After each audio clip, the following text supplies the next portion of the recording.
Thank you very much.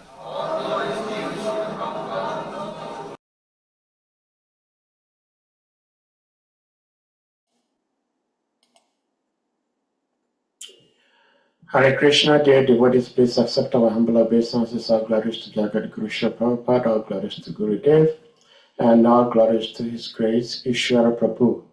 All glories to Asam Vaishnava devotees. Devotees, we thank you all for being here today as usual. We are blessed. We have His Grace, Ishvara Prabhu, who will be speaking to us from the Srimad Bhagavatam today. Prabhuji, you're welcome, as always. Hare Krishna. Hare Krishna. We may put the verse on the screen and then you take it over from here. Yeah. Okay. Hare Krishna. Hare Krishna. Govinda Jaya Jaya Gopala Jaya Jaya Dharamana Hare Govinda Jaya Jaya Gurave Gurachandraya Pradikaya Tadalaye Krishnaya Krishna Bhaktaya Tabhaktaya Namo Namah Narayana Sanskritya Narayachavanarotamam Adevam Swasatim Vyasanta Tujanya Mudiraye Nasa Payusapa Desvan Chabhagavata Sevaya Bhagavati Tamas Loke Bhakti Bhavati Naistike Vede Ramene Chaiba Purane Bharati Tata Haduvadya Chamade Chari Savatagiyate Mukam Karchibhajana Pangu Lankaritgiri Yakipata Hambande Sri Guru Dinatarine Paramananda Madhava Dhamma Prajita Kadavutra Paramo Nimasram Satan Yedam Vastavam Matravastu Shivadanta Patayu Molana Sima Bhagavati Mahamani Kutinki Vai Para Ishvara Sadhurya Varudite Trakatipita Kishanan Nigama Kapatali Kalitan Phalam Sukambuka Dru Sambitan Vibatam Bhagavatam Rasamalaya Muhura Urasika Bhavika Yashavashamana Yan Krishna Paramapurase Bhakti Tadabe Punsasuka Mohapaya Paha Atoyam Brahma Sultanam Bharatatani Bilinaya Kayati Basari Virata Parabhyamita Sababiditi asanam saran saran paribhimita sababidanta saran si bhagavan si bhaktarisati tarasamita sya tipta shana yacha sharati kochi Krishnaya Vasudevaya Devaki Nandana Yacha Nanda Gopa Kumaraya Govindaya Namo Namaha Vasudeva Sutandevan Kansa Chandra Madanam Devaki Paramananda Krishna Bande Jagaguru Namamo Vishnu Padaya Krishna Vistaya Bhutale Srimate Bhakti Vedanta Swami Namine Namaste Saraswati Devi Gauravani Pracharine Nivisa Sunyabadi Pashtadi Satarine Banjakapatruvyas Chakrapasindi Bevacha Patitana Pavana Bebyo Vaishna Bebyo Namo Namaha Sri Krishna Chaitanya Prabhu Nityananda Sri Advaita Gadadhara Sivashadi Gaura Bhaktavinda Hare Krishna Krishna Krishna Hare Hare Hare Rama Rama Rama Hare Hare. So I'm very glad to be here this evening. My time, Vrindavan time is 8:30 p.m. here from the land of Vrindavan. So I'm glad to be here, welcoming everyone. Nice to be back on this platform, Eastern African platform. It's always nice to see many devotees here. So it's February 8th, and this month is a very special month because we are celebrating the 150th anniversary of the appearance of Srila Bhaktisiddhanta Saraswati Thakur Prabhupada, the guru of great founder Acharya Srila Prabhupada. So this whole month is a month-long celebration, and right now there's a big program going on in Delhi, and the Prime Minister of India is also present there. So there's a lot of different speakers, devotees who are like descendant of Srila Bhaktisiddhanta. They all there, including ISKCON also.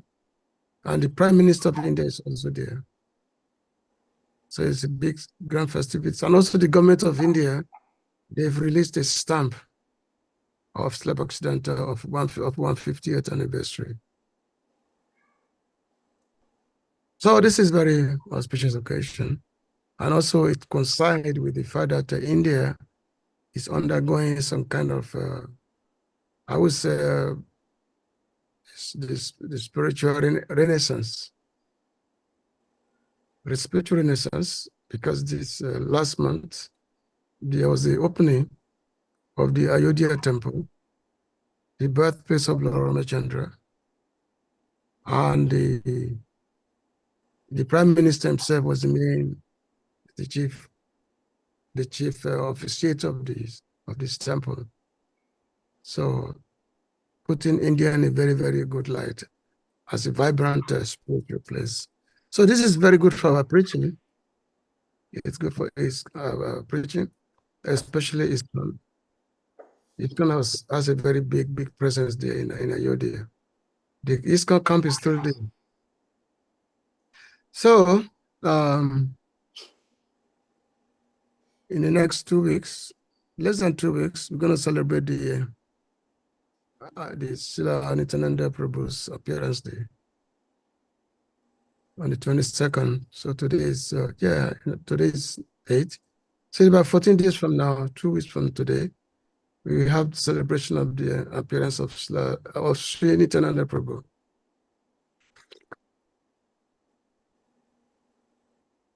So today, Bhagavatam class, you put text 21 on the screen, but it should be 19 to 20. Is it?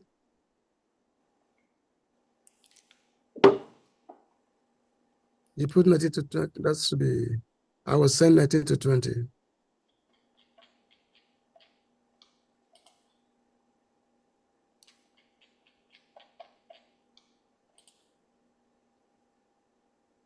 So this chapter, the Sukadev Goswami, Parikshit Maharaj is asking questions to Sukadev Goswami. So many questions. Sukadev Goswami is being asked by Parikshit Maharaj. And these questions, it covers a broad range of topics, broad range of everything in terms of the creations, the avatars, appearances, the material nature, Purusha Suktas, all these various aspects by which someone should know about spiritual life, about the understanding of this world, the understanding of the Lord's creation, the understanding of our involvement in this material world, and then ultimately, what is our connection with the Lord? So in terms of the goal, the goal is being asked, the process, the goal, the abhidai, and ultimately the prayojan.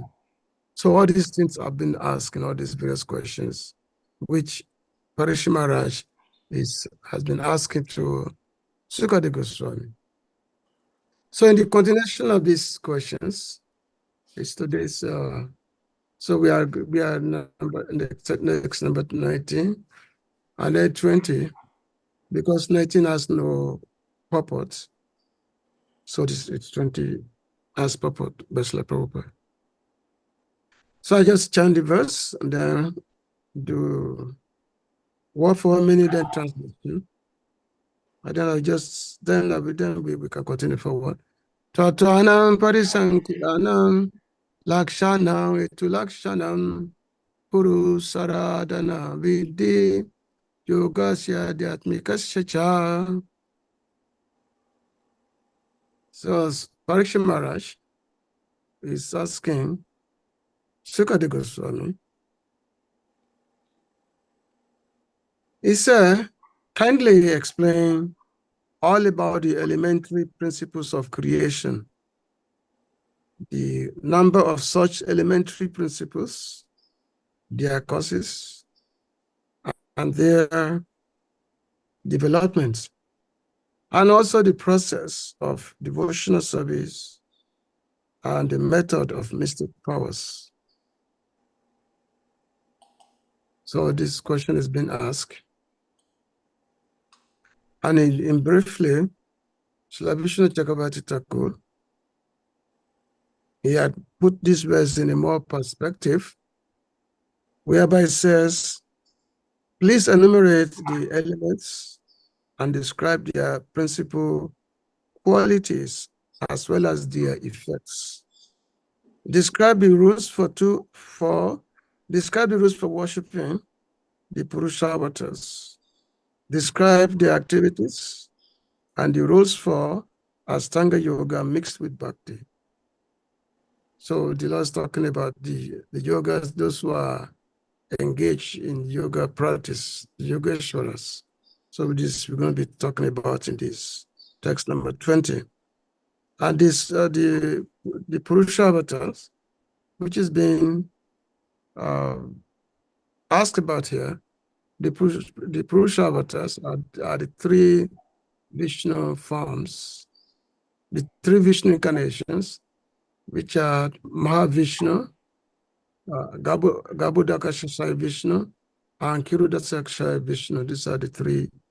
These are the three Purusha avatars who are responsible for the creation, maintenance, and destruction of the material world.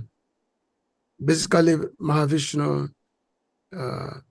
when he lies down in the cosmic ocean, so many universes are coming out of his body, And then universes are coming out of his body, and then in each of these universes, then there's another expansion, which is a Gabo Daksha Vishnu. So he enters into each universe. And then from there, he fill up the universe. Half the universe, he fill up with the perspiration coming from his body. And this becomes the ocean. So this is what we call the ocean of milk. So the Lord lies down, and then from his navel, a lotus flower comes out from his navel. So a lotus flower comes out, and on top of the lotus flower, Lord Brahma is born. So Lord Brahma manifests, and Lord Brahma, he manifests, and then he became the engineer or the creator for the universe. I mean, for the whole universe. And then the third incarnation, Purusharabhata, is Kirodasha Vishnu. So he entered into the hearts of all the living entities as the Paramatma. And also is the cause, is the origin of all the incarnations. All the incarnations in the material world, they originate from him only. Except the avatari Krishna. Krishna is not an avatar coming from Vishnu. Krishna is Vishnu. Krishna is the origin, or if avatar, actually is avatari. He is not an incarnation, he just descended directly from the spiritual world. So Krishna is not an incarnation. He is the source of all the incarnations. He is the source of all the Purusha avatars, which means the source of Vishnu, Mahavishnu, Garbhodasha Vishnu, and Kirodasha Vishnu. Krishna is the source of them. So this question said that please enumerate the elements that Tvanam and their Swarups. Their Swarup Lakshana means their intrinsic nature. Intrinsic nature should be explained, and how they give rise to various effects. Etu Lakshanam. Purusa here refers to the Purusa avatars and their activities. So yoga, in this verse, which we're talking about, this indicates the yoga with the mixture of bhakti. So now I read text number 20. And this I got very extensive purport by Srila Prabhupada. Yogeshwara Yagati Linga Bangas to Yoginam Vidopavida Dharmanam Itiasam Puranayo Vedo Upavida Dharmanam Itiasa Puranayo. Yoga Ishvara of the master of the mystic powers, Ashvaya opulence, Gati advancement. Gati can also mean the goal. Gati has many meaning. Linga means limbs. In this case, say the astral body.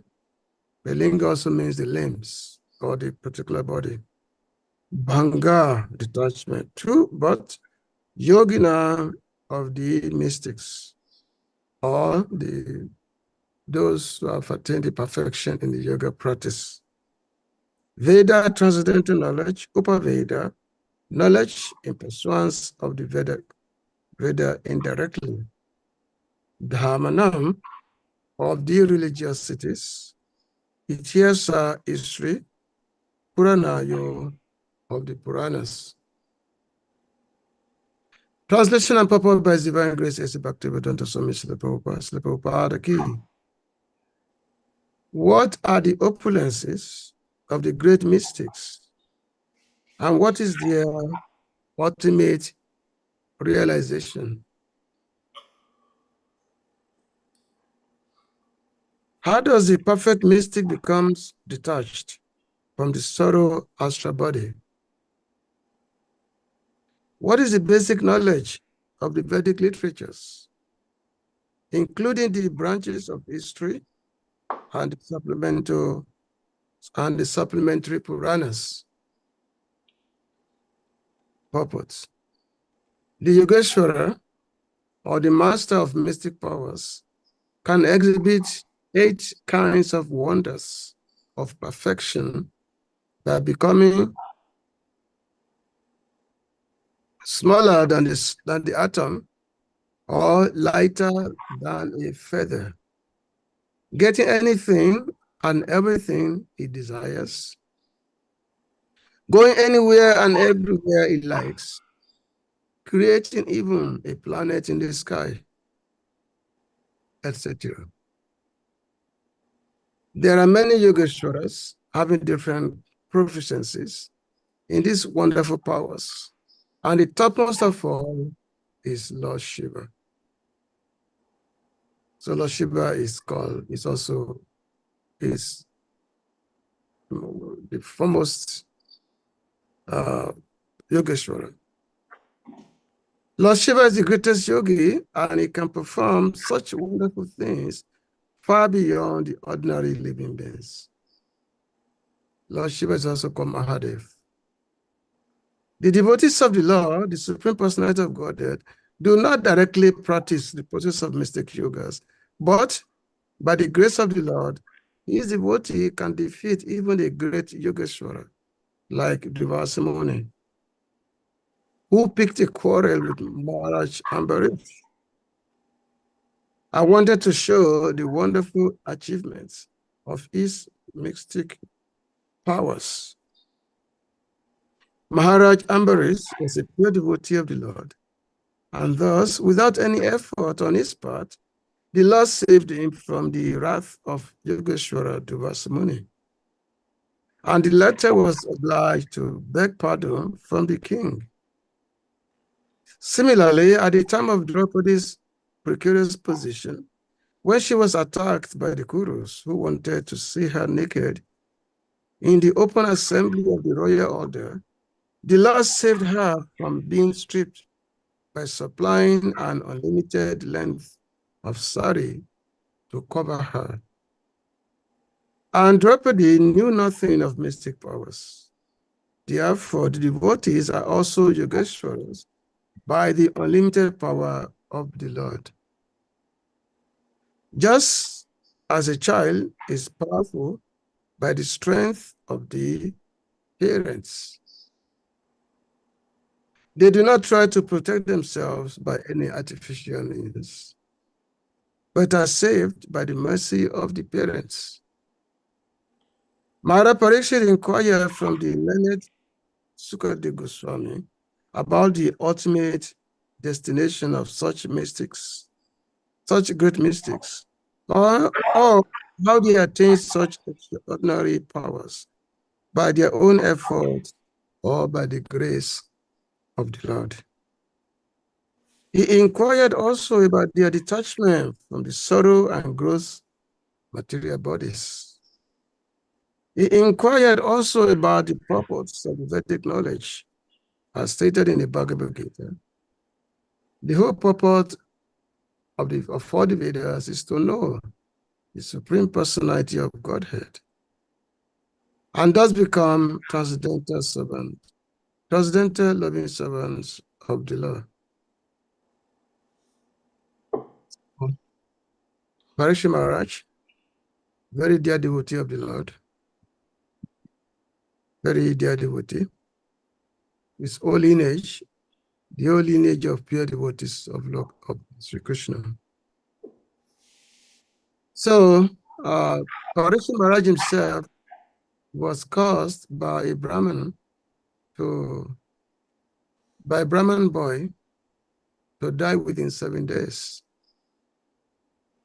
So, which means the Brahmana must have possessed potency, because the Brahminical class, by virtue of their performance of their vows, by performing their daily activities, daily duties, by such virtue, they usually possess power, mystic power. through their virtue, because the Brahmanas, as they say, the tapas, austerity, is the wealth of the Brahmanas. That's the austerity. In this world, everyone like to accumulate wealth. And with such wealth, they want to exert themselves in the accumulation of wealth. But the Brahmanas, yeah, they accumulate wealth, but what is their wealth? Their wealth is austerity. That's their wealth. They love to perform austerities. That's the thing. They can sit in one place, regardless of the weather conditions, meditation, performing severe austerities, without eating anything like that. They can do that. So the Brahmanas, in the performance of the austerities, they can accumulate mystic powers. So it's one of such Brahmanas, who, even just a young boy, he already have enough power to be able to curse someone that, okay, I curse you that you will die within 7 days. You will die within 7 days by snake bite. You already have such power. That is the strength of the Brahminical strength. And that's why the sages, they are usually very, very powerful. And that's why the many kings, they were also always very, very careful not to offend the sages. Because the sages who are great Brahmanas, they are the possessor of mystic powers. And they can do any damage to one's life if one is not very careful. And we have so many narrations of that in the Vedas, in the Puranas. The Vedas, or the Vedas don't teach history, but the Purana that give history. But the Puranas are part of the Vedas. The Puranas are part of the Vedas because the Vedas, the Vedic scriptures, which are constituted of four classes. So you have the Vedas like Atharva Veda, Samaveda, Yajurveda, and Rig Veda. These are the 4 Vedas. And then there is the philosophical aspect of the Vedas.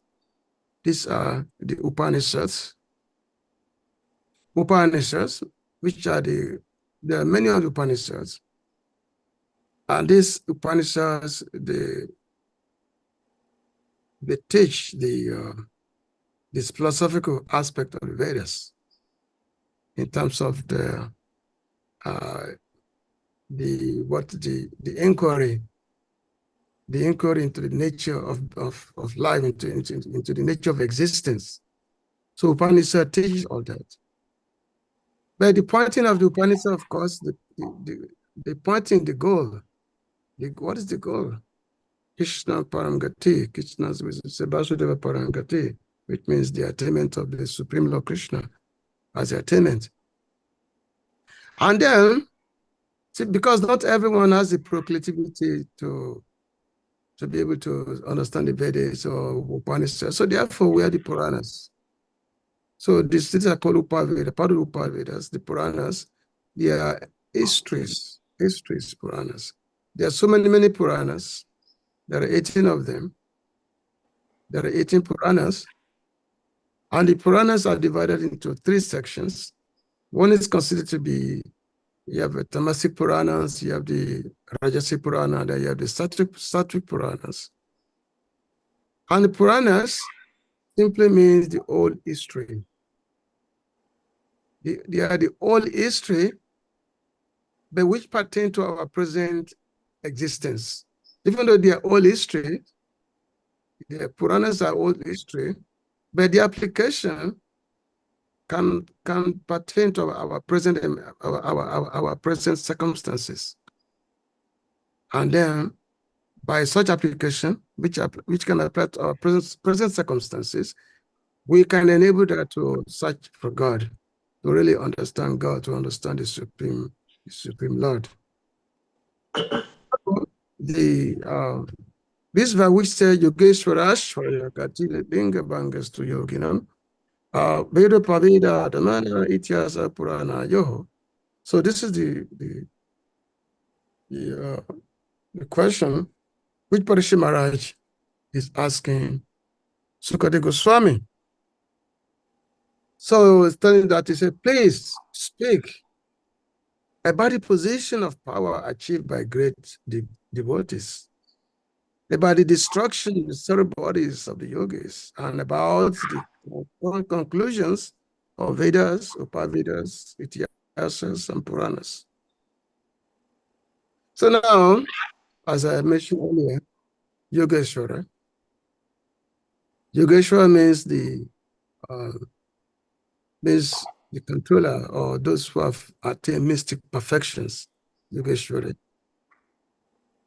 Now, I studied in the scriptures. So there are many Yogeshwaras.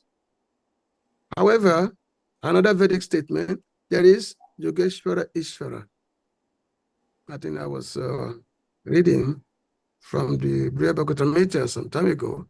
And this particular verse comes on Yogeshwara Ishvara. So who's the Yogeshwara Ishvara means the controller of the controllers of mystic systems. And who is that? That is Krishna. The Yogeshwara Ishvara. So there are so many Yogeshwara. So Lord Shiva is said to be the prominent among them. Lord Shiva refers, so Yogeshwara refers to great devotees like Lord Shiva, because they've attained a position of great power. So the description of the destruction of the subtle bodies is suitable for Santa Bhakti. The water Parayam should be supplied in the last line for the words in possessive case. So in the beginning, Srila Prabhupada talks about the different mystic perfections that one can attain when one is practicing the yoga sadhana. The yoga sadhana means the practice of yoga. So when we practice yoga sadhana, there are 18 number by which the mystic, because the practice of yoga leads one to the acquisition of mystic power. So there are 8 of them, which means you have a practice city as the city. There are so many of them, like one can become smaller than the atom. One can become lighter than a feather. One can get anything and everything he desires, going anywhere and everywhere he likes, creating even a planet in the sky. And also the ability to be able to control others. Another profession of yoga system, mystic yoga system, is called a Kama Vasayita. Kama Vasayita means one can obtain anything that one desires, which means one can stay in one place and extend one's arm into other places, into other planets. And also the ability to control others, the ability to control the mind of others. For example, a yogi can make you do things which you don't want to do yourself. Which means a yogi can enter your mind, can change your mind, can make you do things, can control you, you can be controlled. And that's why, just like Srila Prabhupada used to say, that the West, they produce cars, they produce aeroplanes, but here in India produce gods. So, I say good gods because what happens is that someone will become very, very powerful due to the practice of yoga, and then they've developed so much mystic power, and they have with this they have the ability to control others. But because they have this ability to control others, and then they start declaring themselves to be God. So therefore, Mr. Prabhupada always say that, oh, here in India, they produce guy, because the acquisition of mystic power enable oneself to start thinking that now I become God because I can control others. So therefore, we have so many gods who are coming up left and right, and they've been worshipped by people who are little-minded, people who are simple-minded people. They've been worshipped by them. Say, oh, Bhagavan this, Bhagavan that, this, Bhagavan. In fact, so many of them. During the time of Srila Bhaktivinoda Thakur, he had to deal with so many of these so-called Bhagavans, so-called gods. But, there's only one God. The practice of yoga system enables one to develop yogi perfection. But what is the purpose of yoga? This is what this verse is hinting at. What is the purpose of yoga? What is that? The verse, so it says, Yogeshwara Gati. Gati means, what is the goal? What is the goal of yoga? What is the purpose of it? The purpose of yoga is to understand God. Lord Krishna said, Yoginan apisabhisham magatina antaratmana. He said, Yoginan apisabhisham magatina antaratmana. Sadhvana Bhajate Yaman. What is that? He said that of all the yogis, the one who has realized me, that is a yogi. I think that's the last verse in the chapter 6 of the Bhagavad Gita. He says, a yoginam apisabhisham magatina antaratmana. If you can put that verse on the on the board, Yoginam apisabhisham magatina antaratmana. That is to be the last verse of the chapter 6 of the Bhagavad Gita. Can you put it on the board, this verse? If you can find it. Hare Krishna Sadhipur. Let's see. Okay, yeah. That's 6 number 47. Okay. Yogina apisabhisham magatina antaratmana. Sadavan bhajate yoman same yukta tamo mataha. This is of all yogis, the one with great faith, who always abides in me, and renders, what is that? I cannot see this thing. Who always abides in me, thinks of me within himself, and renders transcendental loving service to me. He is the most intimately united with me in yoga and is the highest of all. That is my opinion. And of course, Krishna said, that's my opinion, but that is, his opinion is the supreme opinion, of course.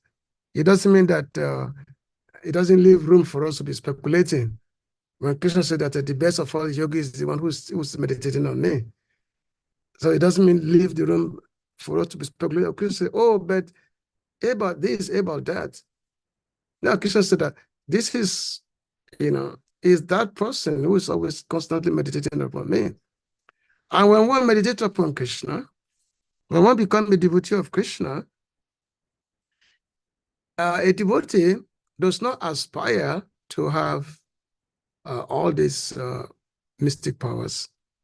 Because the devotees of Krishna, by the virtue of their spiritual practice, they do possess these powers, these mystic powers.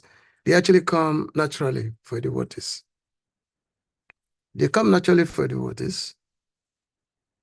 But they come naturally for devotees without even devotee even realizing it. Without even a devotee knowing that he has this power. Because normally the yogis, they have to perform this power, so much austerity they have to perform. They have to, especially in the winter time, they have to go into the cool environment, and then without wearing any clothes, they be performing this intense meditation, austerity, while sitting in the icy water, or in the summertime, they will lit fire on the outside in the heat, in the intense heat. They will lit fire, and then they will surround themselves with fire when it's already hot outside. So the yogis, those who are practicing yoga, they've been doing this intense austerity just so that they can acquire mystic power, so they can become powerful. And of course, some yogis who are little more understanding, they perform yoga so that they can go to the higher planets. They can go to the planet of the rishis. So, as we mentioned, the performance of yoga enables one to have power, whereby one becomes the control of destinies. One becomes the control of destinies. So we had the case of Vishwamitra Muni. Vishwamitra was a great, he was a king before he was a king. Vishwamitra, earlier he was a king. And being a king, very great king. So one time he was going out in the forest. He was just touring the forest. He, along with his soldiers, ministers, they were touring the forest, and then they came across the ashram of Vashishta Muni. So when they came into the ashram of Vashishta Muni, and then the Muni, he was alone in his ashram, and then the king, he came to the ashram of Vashishta Muni, along with all his thousands of his soldiers and ministers and all that. So so when he entered the ashram of Vashishta Muni, and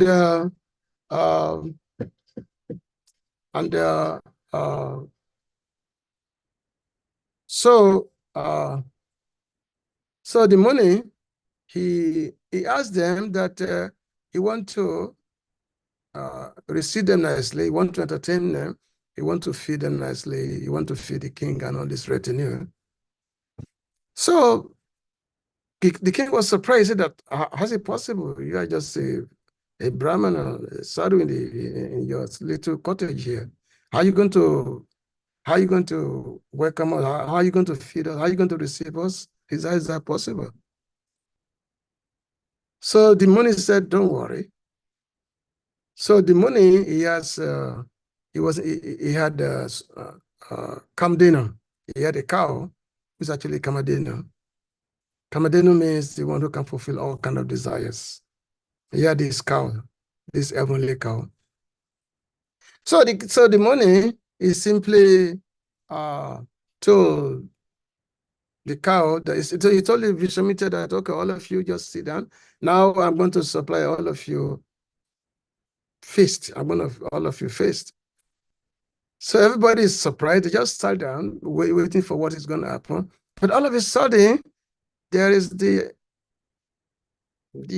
tremendous amount of the availability of food coming from the cow, this Kamadeno. All kind of dishes. We're talking of a big feast. I was just in my airport just a few days ago, and we had some big feast because there was some wedding there. Some big feast, just unimaginable kind of various dishes. So the king and all his retinues, they were supplied with this tremendous amount of food coming from one cow. So after they all finished, so the king was very, very surprised. He said, oh, all of us, we were satisfied, we were received by this just one cow. This Kamadeno cow. So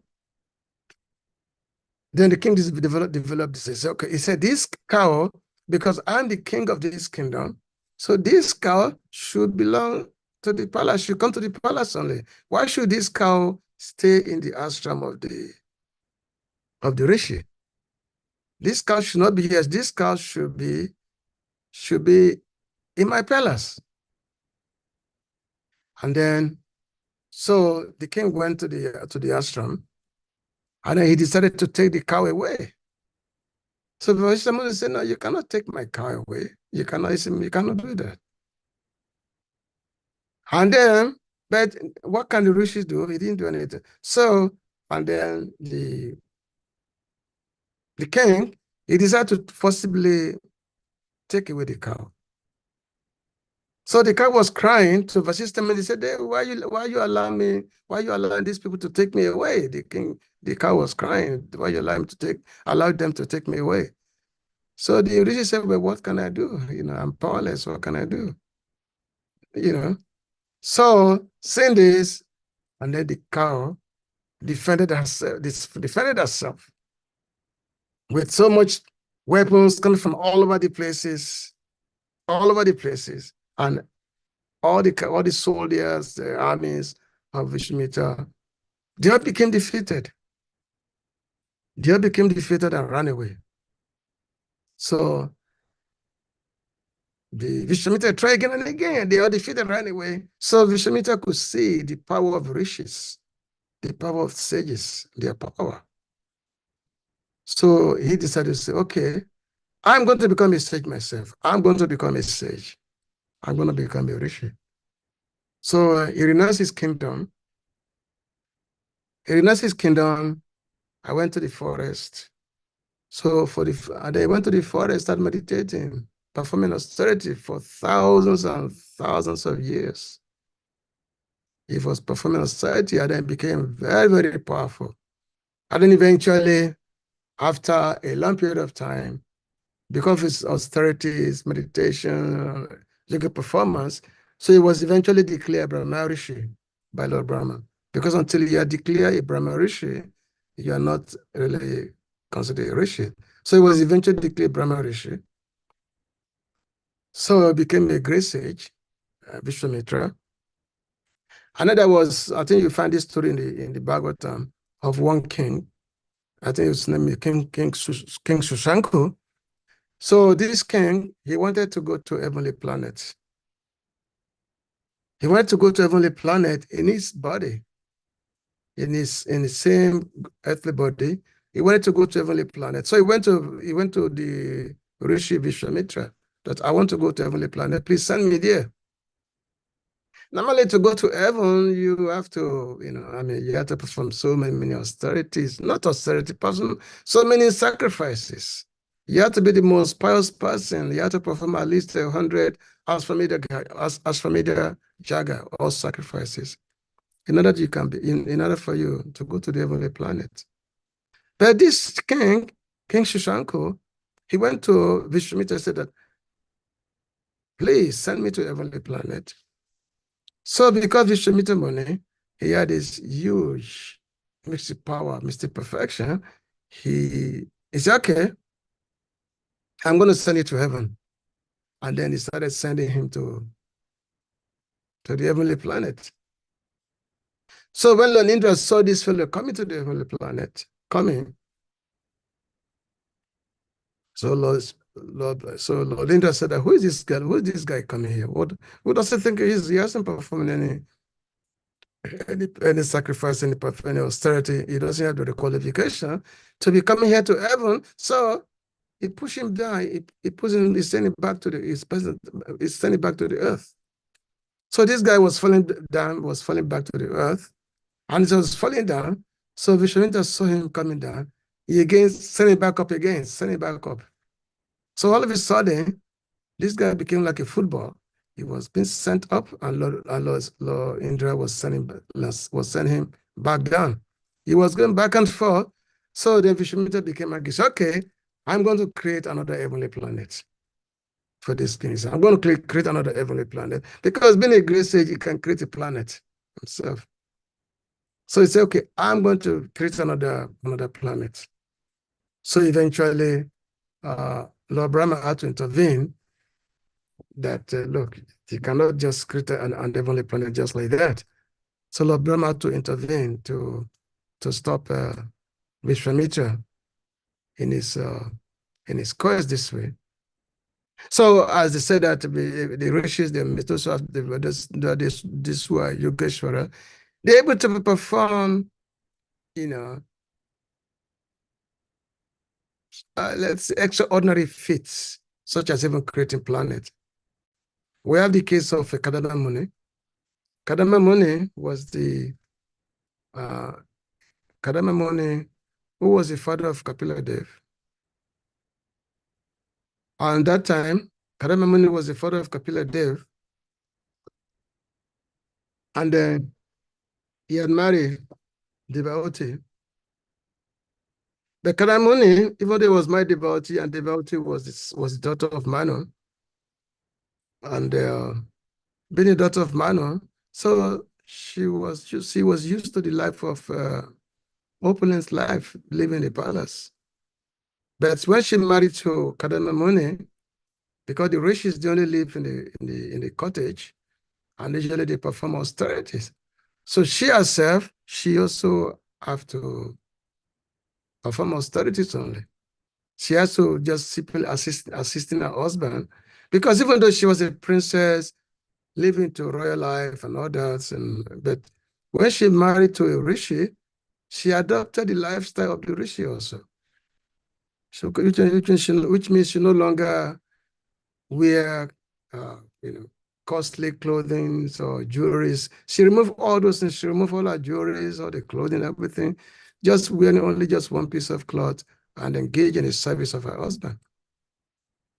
In those days, you find many princesses who will get married to great sages. And because great sages, they live in the forest. So whenever the princesses, when they get married to great sages, so they will simply renounce their royal lifestyle. They will renounce that, and then they'll be living in the simple lifestyle of simply engaging in the service of their husband. So Devotee, she was engaged in this menial servant of her husband. So after a long period of time, so Kadamuni, he figured out, oh, my wife, she had been performing this hardship just to serve me. Even though she's such a great princess, being a daughter of the great Manu, Swayambhu Manu. So in order, and also because the main purpose of devotee getting married to Kadamuni was because an incarnation of the Lord is going to come. An incarnation of the Lord is going to come in the very near future. In this case, Lord Kapila Dev, he's going to come in this family. So Kadamuni decided to satisfy his wife. So what did he do? In order to satisfy his wife, it's not that he rented a condominium or a flat or something. No. He built a floating city. He built a whole city in the sky, a whole city in the sky.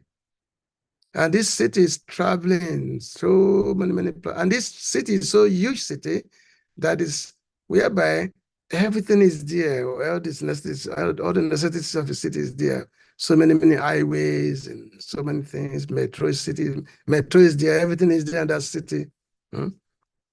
And that city is full of palaces where Kadamuni is there, and then his palaces. And then, in order to satisfy his wife, he actually expanded himself into, I think, to 9 different forms, just to be able to satisfy his wife, devotee. And then with this city which he had built, this floating city, I don't think the current scientists, the current material, they cannot figure out they cannot conceive of a floating city. They cannot conceive of a floating city. How can a city be built in the sky, the floating city that is just traveling on the planet? But that's what Kadamuni did. He built a city. And how did he build it? He did not, there was no contract or anything like that. He built it with his mystic power. By his mystic power, it just make it manifest just like that. It manifests the city. And then he was traveling around the universe, different planets, and it satisfied his wife for at least 100 years. He was traveling and satisfying, giving enjoyment to his wife, devotee, giving enjoyment to her in all forms to the max. And then ultimately she became pregnant, and then the Supreme Lord Kapila Dev appeared, as his son. So when the Kapila Dev appeared as his son, and the moment the son became a little bit grown up, so the rishis, Kadama Muni, he immediately abandoned it. He just abandoned, and he went to the forest again, back to the life of renunciation. So which means he was not attached to, even though he was able to manifest these cities, floating cities, giving enjoyment to his wife, but he was not attached to it, because the goal is that the Supreme Lord is going to appear in his family. And the moment the Supreme Lord appears in his family, then he will go to the forest. That's what he had told. That's what actually he made that promise initially to some woman that said, yes, you have given me this wife, and the moment this wife bear a child, I'm going to go to the forest. So, and that's what he did. He was not attached to the opulence which he had created by his own mystic opulence. When he's attached to it, just simply went to the it took science. So this is all these questions which has been asked by Parikshit Maharaj, how this mystic, what the process of abandonment, the linga, it's called the banga, how they be able to renounce the attachment to the particular discipline, the attachment which they may have to the bodies, how they're able to renounce that. So as I mentioned earlier, that the devotees also, they have this, they don't necessarily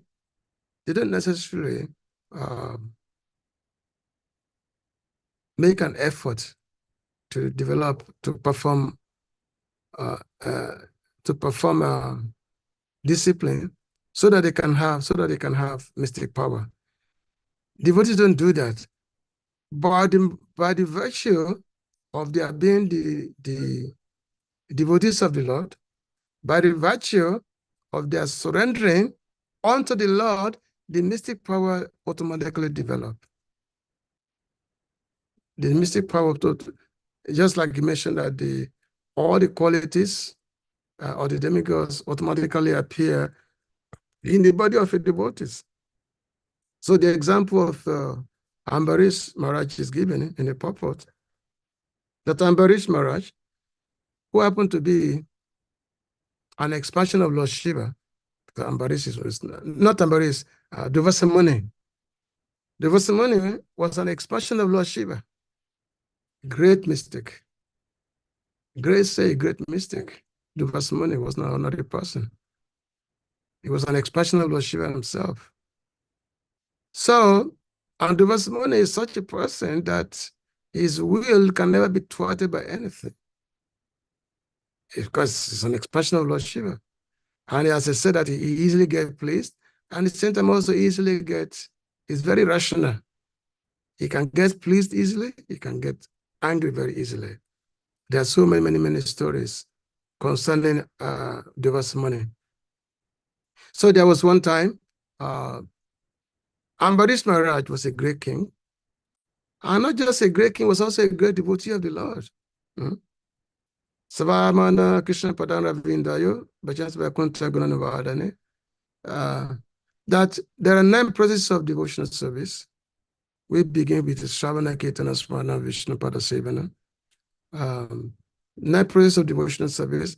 And Ambarish Maharaj, he performs all these 9 aspects of devotional service. He will personally sweep the temple of the Lord. It's not that because being a king, it's not that he will appoint someone, he will direct someone to go and clean the Lord's temple, but he himself, because he's a devotee himself, he will personally cleanse the Lord's temple. He will get down and cleanse the Lord's temple. He will personally cook for the Lord himself, because he's a devotee of the Lord. So Ambarish Maharaj had been fasting for a whole year. Actually, not for a whole year. He was observing a Ekadasi.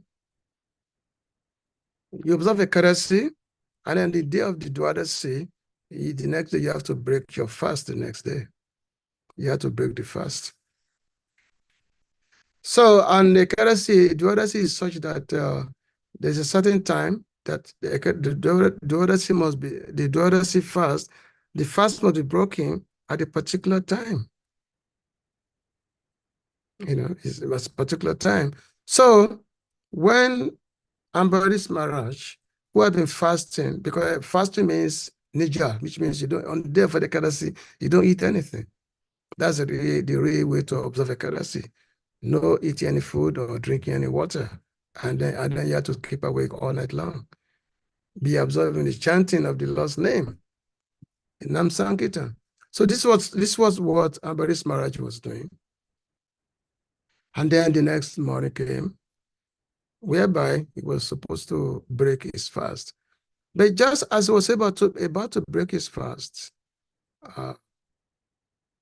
there was money came along with his 60,000 disciples. He came. So the money came to the palace of Ambarish Maharaj. So when he came, and because of course, when a guest come to your house, you have to welcome the guest. So Ambarish Maharaj welcome Devasmani. And Devasmani, he said, okay, I'm coming back. I'm going to bathe in the river, because I have to do the morning ablution. Before this, because I cannot eat anything until I bathe. So Devasmani went to the river to bathe. But in the meanwhile, it was time for the Ambarish Maharaj to break his fast.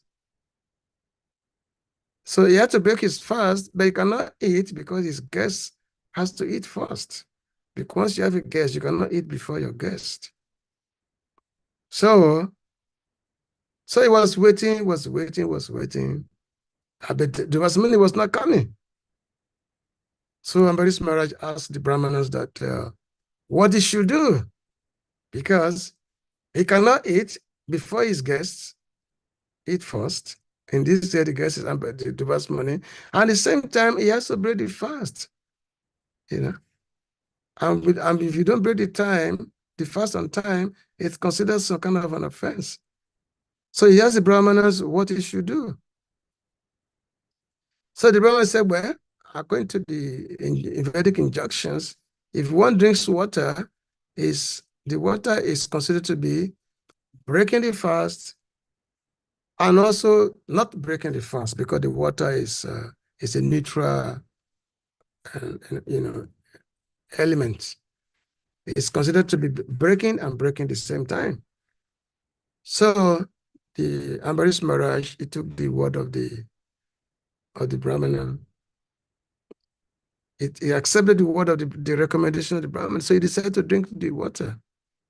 But just as he started drinking the water, all of a sudden, Devasmani appeared. And when Devasmani appeared, and Ambarish was drinking the water, and he saw the king drinking the water, he became so angry. He said, how dare you drink the water before your guests? How dare you partake of anything before your guests? So therefore, I'm going to punish you. Being a great Rishi. So what did he do? He took out one of the hair from his head, smashed it on the ground, and then a big demon came out. A big demon came out so that this demon can go and kill Ambarish Maharaj. But Ambarish Maharaj, he did not protest. He simply, folded his hand this way, meditating on Lord Vishnu. So, because the Lord is a protector of his devotee, when he saw that his devotee is being provoked this way, so immediately Lord Vishnu, he sent his Sudarshan chakra. So this Sudarshan chakra immediately killed this demon, which had been produced by Ambarish, by Devasmani, and then started going after, and then this Sudarshan chakra started going after the Devasmani, chasing him. Going after. So when Devasmani saw the Sudarshan chakra coming towards him, he finally said, oh, he could not defend himself, and then he started running away. He was going every planet, going everywhere. And wherever he goes, the Sudarshan chakra was chasing him. Wherever he goes, Sudarshan chakra was chasing him. So he went everywhere. So ultimately, he went to the planet of Lord Vishnu. He went to Vishnu Loka, which is the Vaikuntha within this material world. So when he went there, and then he begged, he fell at the lotus feet of Lord Vishnu, please, Pahimam, please protect me from your Sudarshan chakra, protect me, please, my dear Lord. But the Lord said, I cannot protect you. I cannot protect you. Yeah, this is my Sudarshan chakra, but I cannot protect you from this chakra. Why? Because this chakra protects my devotees. And you have offended my devotees. So the only person that can protect, if I have no power. The Lord says, Aham Bhakta Paradi, I have no power, that what can I do? The only person who can protect you, you have to go back to him that you have offended, which this case Ambarish Maharaj. You have to go back to him. You have to go. He's the only one who can free you from this devastation of this Sudarshan chakra. So Devasmani, so he went back to the palace of Ambarish Maharaj, and then he fell down at the feet of his Savior. Please, grace, please forgive me for what I've done. Please forgive me. And then, of course, Ambarish Maharaj, he was simply, because actually the whole time when Devasmani was being chased by the chakra, a whole year had gone by, a whole year had passed. But Ambarish Maharaj was still standing at the same spot with his hand folded, So when Devasmani, when he came surrendered to Ambarish Maharaj, so Ambarish Maharaj was, and he was able to, so basically, because a devotee do not keep, they don't keep any grudge against anybody. That's what they call a paradukaduki, devotees. They do not keep, they don't consider themselves that anybody is offending them. So, of course, in that count of Bhagavatam, whereby there's a lot of beautiful glorifications of devotees. So devotees can be the possessor of mystic power, but even without them knowing it. Because devotees, they're in possession of mystic power by the power of the Lord himself. The Lord automatically imbued the devotees with his own power. Just like there was one devotee.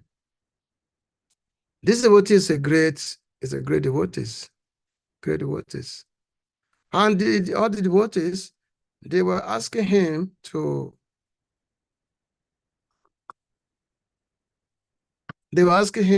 accept disciple. They asked him to accept disciple. Because normally devotees, especially the advanced devotees, they requested that, they should be compassionate. It was a jiva dwaya upon the living entities. So these devotees was being requested again and again to accept disciple. But it's always said, no, I cannot accept disciple. I'm following myself. I cannot accept disciples. But again and again, he was being requested, accept disciple. So he said, okay, the first person I see tomorrow morning, that person will be my disciple. The first person I see tomorrow morning, that person will be my disciple. So this is Vaishnav. So the next morning, he was walking around from his house, chanting doing japa. And then as he was walking doing japa, then he saw there was a person lying on the ground. And this person happened to be a dead fellow, a dead person who had just died. The person lying on the ground. But this devotee simply saw this body lying on the ground and kick it. Say, get up and chant Hare Krishna. Get up. Namkoro. And the person got up because said, this person will be my disciple. So he kicked the person. And the person got up. The person who had died before immediately became revived and he became a disciple of this great, this great Vaishnav like that. So, we have many, many things like this. And of course, it's like Prabhupada also made mention of the Draupadi, who a temple was made to destroy her. It's called Draupadi Vashahan. The attempt to destroy Draupadi, who was the wife of the Pandavas. The Kurus, they wanted to see her naked in the assembly, which is a crazy offense. But Draupadi, even though the attempt was made to strip her naked, but Draupadi was immediately supplied by unlimited amount of sari. She was supplied by the unlimited amount of sari that the Yodan, who was removing the clothes of Draupadi, he was removing clothes, and these clothes never finish. He keep removing. But the moment the clothes become unlimited, because Krishna himself had supplied his energy into these clothes. And this clothes was being done so much so that she could not be destroyed. The whole palace became filled up with saris. The whole assembly hall became filled up with saris. So in this way, devotees are given power, but without them knowing it. Without them knowing it. So therefore, devotees, Vaishnava, they don't make any extraordinary attempt to have yogic power, but they automatically have this yogic power. They automatically have it. It counts, but they have it. What did they do? They use it in the service of the Lord. This yogic perfection is done in the service of the Lord. Huh? So and then the other questions which has been asked here is is Vedo Paveda Dharmanam Ityasa Puranavyo. That what is the Vedas, what is the Upavedas, and what is the conclusion of the Vedas, the conclusion.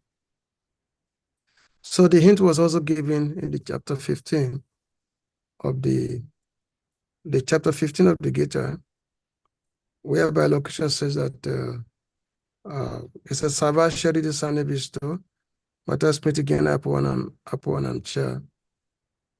Was that he said that it's a Veda Chaham said that I am Vedaischa aham eva vedyo, Vedanta krit Veda videva chaham. Chaham. It's good that we have a great pandit here. Great. So the Lord said, I'm seated in everyone's hearts, and from me come remembrance, knowledge, and forgetfulness. By all the Vedas, I'm to be known. Indeed, I am the compiler of Vedanta. I am the knower of the Vedas. Vedavit eva chaham. Vedanta kri Vedavit eva chaham. That to know the Vedas is to know me. There is one statement in the Upanishad. He said that what that verse?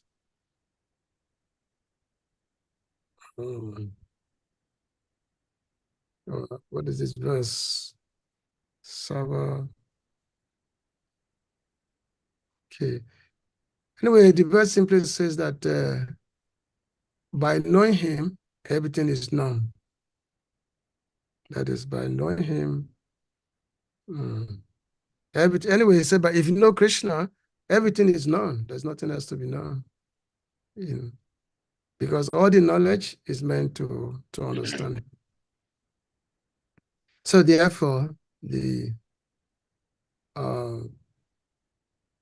think, yeah, I've made this, I think I've told this story also before, that a Brahmana who was told by his guru to read Bhagavad Gita, but this Brahmana happened to be illiterate, cannot really read. But anytime he heard Bhagavad Gita, he will be crying. He'll be crying. Anytime he heard Bhagavad Gita, he'll be crying. And all his mates, schoolmates, they all laughing at him, that this guy is crying because he was an illiterate, he cannot read. But when my Prabhu saw this devotee who was crying as the old Bhagavad Gita, and the Lord asked him that, my dear Brahmana, why are you crying? And then this Brahman said that, well, I'm crying because I can see my Lord on the battle of Kurukshetra, whereby he's driving the chariot of his own devotee. And his own devotee is directing him to go this way, to go this way, to go this way. And this is simply causing me wonder that the Supreme Lord, the cause of all causes, he has become the charioteer of his devotees. He has become the charioteer. This is causing me wonder. This is causing me to cry. So when my Prabhu heard this, who happened to be Krishna himself, so my Prabhu was very, very happy. He embraced the devotee. He said, oh, my dear Brahmana, you are the real knower of the Vedas. You are the real knower of the Bhagavad Gita. Because, if someone become a devotee, what else is there to be known? Yeah, so it don't begin about it. How come I keep forgetting this verse? Begetan Bhavati. There's one verse, and it's very popular. It's a very popular verse that by knowing him, everything is known. So anyway, so it's mentioned here that the Vedo, Upavedo, Dharmanam, Ityasa, Puranayo. So these Vedas, Upavedas, Upanishads, all the Dharma Sastras, all the histories, Ityasa means histories. And when we call Ityasa, the histories means like Mahabharata, Harivamsa, Ramayana. These are various histories, historical narrations. But all these narrations, they all explain the Lord. They all explain the Lord. What is that? He said that Vede, Ramane, Chaiva, Purane, Bharate, Tata, Hado, Adyacha, Mahadyacha, Harisavata, that in the Vedas, in the Ramayana, in the Mahabharata, in the Veda, Ramayana, Purane, Bharate, in the Puranas. Now, all these various historical books, historical narration, which I consider in pursuance of the Vedas, and they are called Upavedas. But all of them, all these narrations, that is Ado, Adyan, Madhyam, which means in the beginning, in the middle, and the end. Ari Savata Gayate, they all glorify the Lord. They all glorify the Supreme Lord. Because it's not that one is reading Mahabharata or Ramayana just for entertainment. Or you have so many Puranas out there which contain so many fabulous stories. They're not just some entertainment so that you can hear something sweet. They actually meant to invoke one's relationship with the Supreme Lord. It was mentioned that when Vyasadeva, when he compiled the Vedic scriptures, he compiled the Vedic scriptures, Upanishad, all of them. But he found that the Vedic scriptures, especially the Vedas, Upanishad, they are meant for the intelligent class of men. So they are meant for the intelligent class of men, those who are very philosophically astute. The Vedas, Upanishad, are meant for them. So therefore, but what is there for the common class of people? What is there for them, for the common class of people? How can they? Because The Vedas is meant to understand the Lord. How can you understand the Lord? You understand the Lord only through the Vedas. But if the lower classes of society who cannot read the Vedas, who cannot study Vedantas or Upanishad, how can they know the Lord? Because everyone is meant to understand the Lord, because everyone is connected with the Lord. So therefore, Srila Vyasadeva, he compiled Puranas. He wrote Mahabharat. There are so many Puranas, so that the common folks, they can be reading these stories in the form of entertainment. But in the form of entertainment, but within these stories are the science of God. For example, within Mahabharat, which is the story of family intrigue, but within the Mahabharat is Bhagavad Gita. Bhagavad Gita is there. And then you read so many stories of personalities like Savitri and Ashwin Kumara, so many stories are there in the Mahabharata. But within this map is the Bhagavad Gita, and then of course there's also what we call a Bhishma Gita is also there, which talks about which teaches the aspect of anashram, how to have a perfect human society. So Srila Vyasadeva, he had to pull these teachings within the historical narrations of the Mahabharata, so that you're hearing the stories and then you're hearing the philosophy. Krishna said, Matras Pastor Costa Sutusna Sugodu Kadaha, Agama Point about that. My dear, you're hearing the story. Arjuna was on the battlefield, was ready to fight. And at the same time also, he's telling Lord Krishna that just as there's a winter and summer season, happiness comes and goes. Summer comes, winter goes. And so therefore, the Lord explained the temporary nature of this material world. So this philosophical understanding is also being explained within the historical narrations. So this is what Vyasadeva, this is what he had expertly presented in the Vedic scriptures. And then by repeatedly hearing these stories, by repeatedly hearing them, then a person's heart will start, softening up. We start softening up. Oh, you're hearing this story of family intrigue, but at the same time you're hearing all this philosophy. And behind this philosophy, the mind will start changing. Say, oh, I'm not this material body. I do not belong to this material world. I am part and parcel of God. I am meant to worship God. I am meant to serve Him. I am meant to go to the Lord's abode. So once start hearing this by hearing this historic context through the medium of Bhagavad Gita, which has been inserted into these narrations. So that's how the Lord is very, very merciful, to the living entities. So the Lord is merciful to the living entities this way. So the Lord Himself, He incarnated in the form of Vyasadeva. He incarnated in the form of Vyasadeva just so that to give us His own teaching, in order to do the great benefit to the humanity, to give us this teaching of His own self. So He became Vyasadeva, and then He gave us this. He compiled these Vedic scriptures, which is coming from His own self.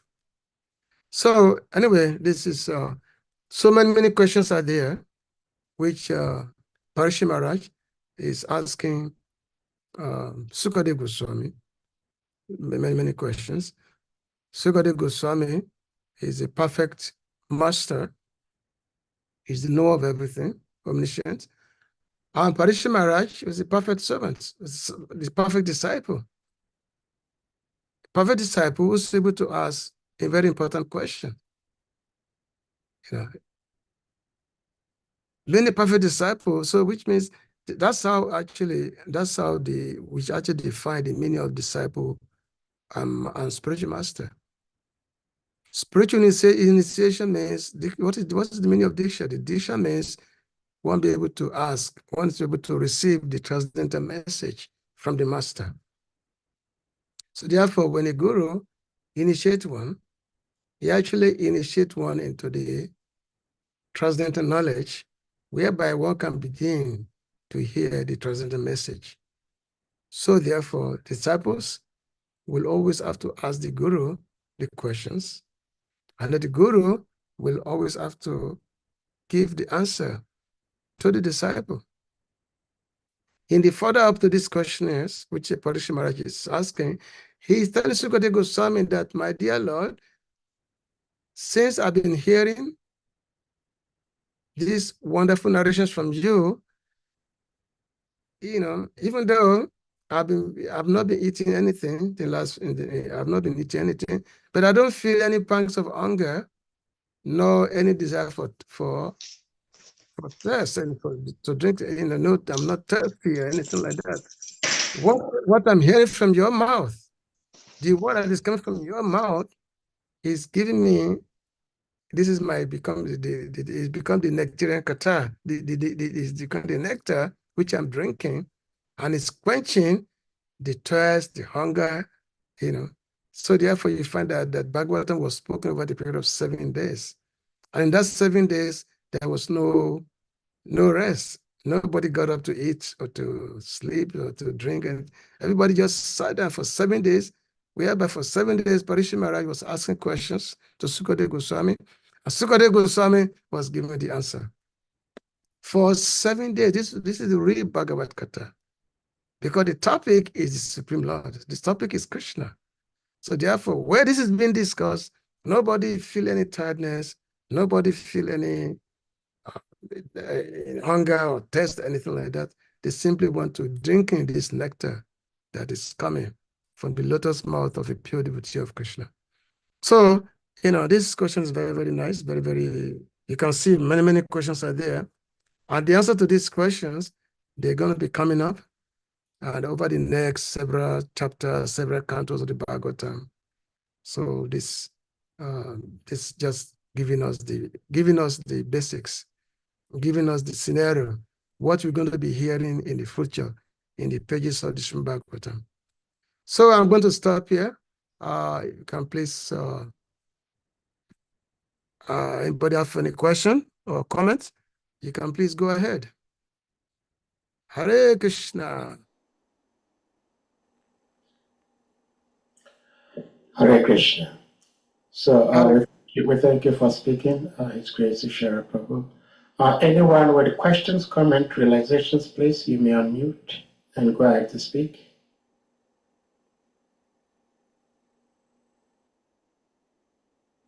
Tribhuvanat Prabhu, please, you may unmute.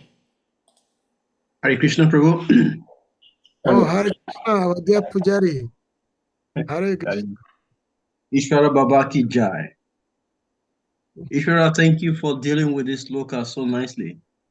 I have 2 questions. First of all, am I very audible to your hearing, Prabhu? Yes. Yes, I can hear you. Thank you. I have 2 questions. The first one which I want to raise is the one you mentioned, about the saintly queens of the sages. A princess, marries a sage, just like we say in the case of Gandhari.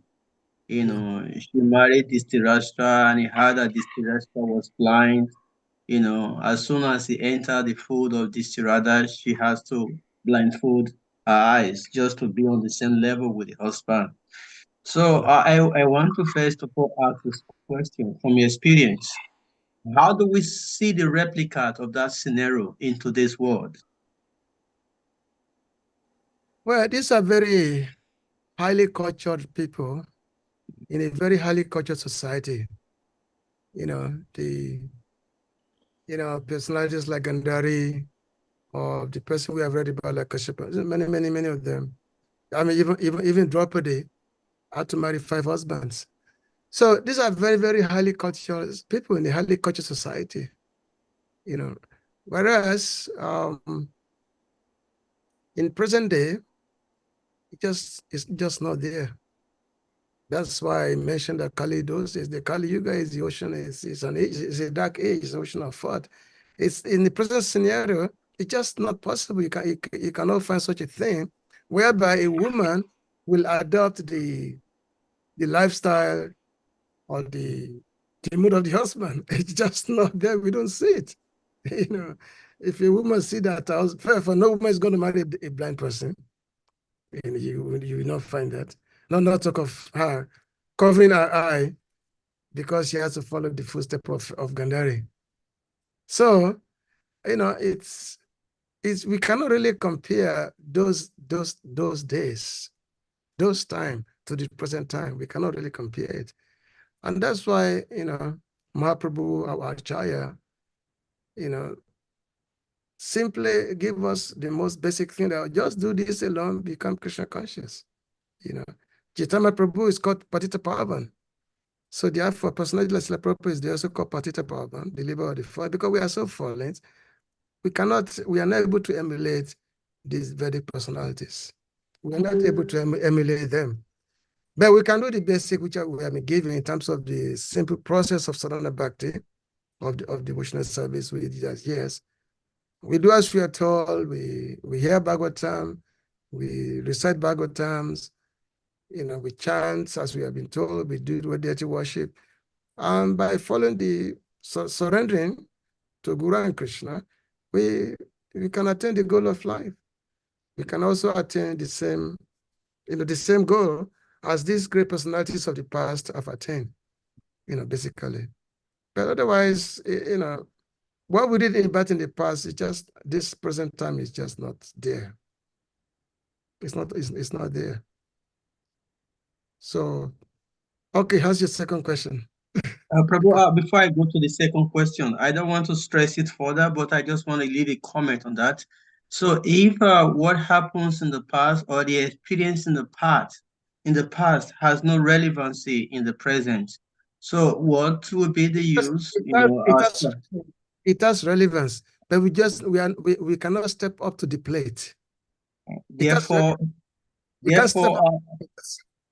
Therefore, it is important that our talk should always be current with the present dispensation, right?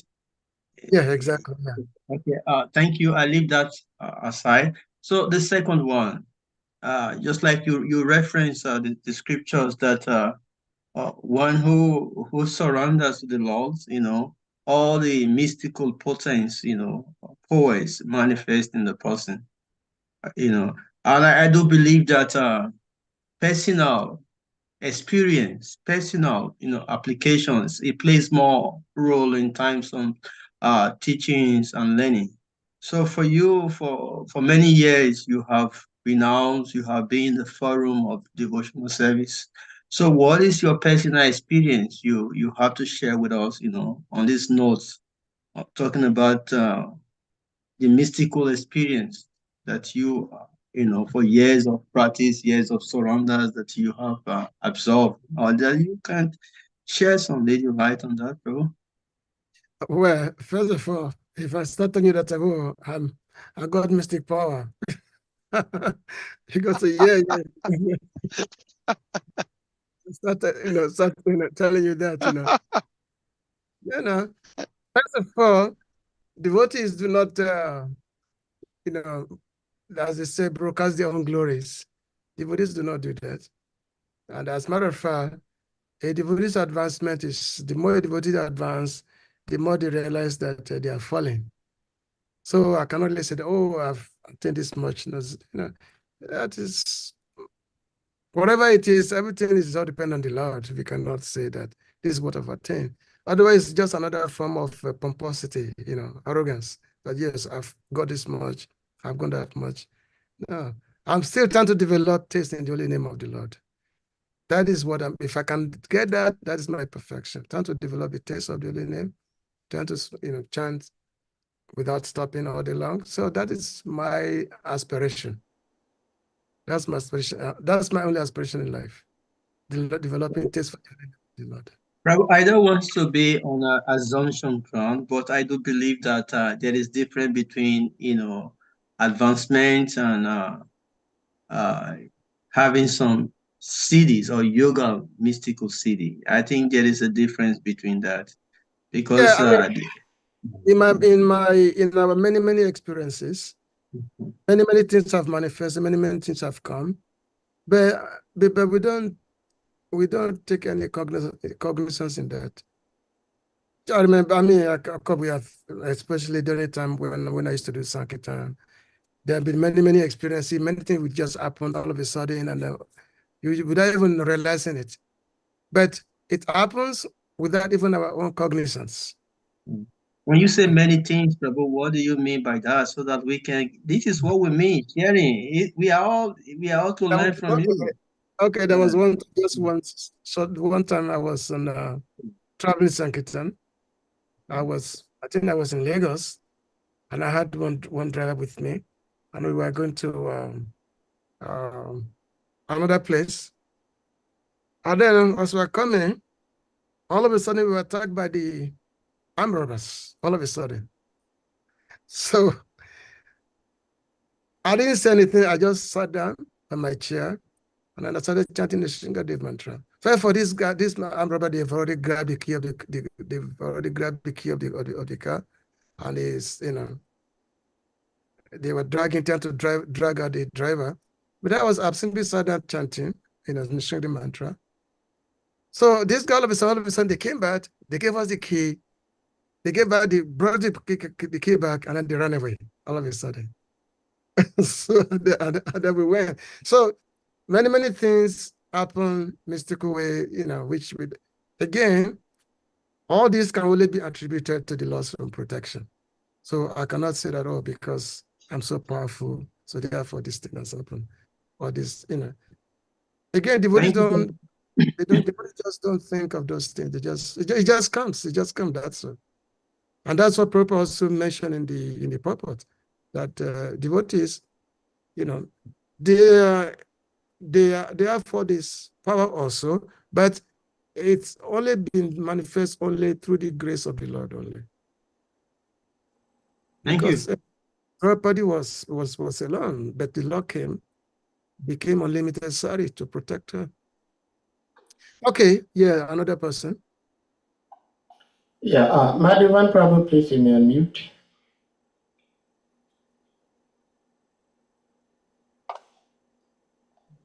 Hare Krishna, Prabhuji. Hare Krishna.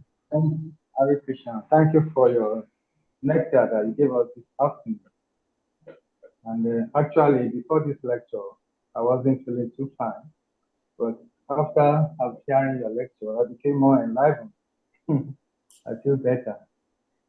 So, Prabhu, please, I want to see how we compare Dovasa Muni with Karava Muni.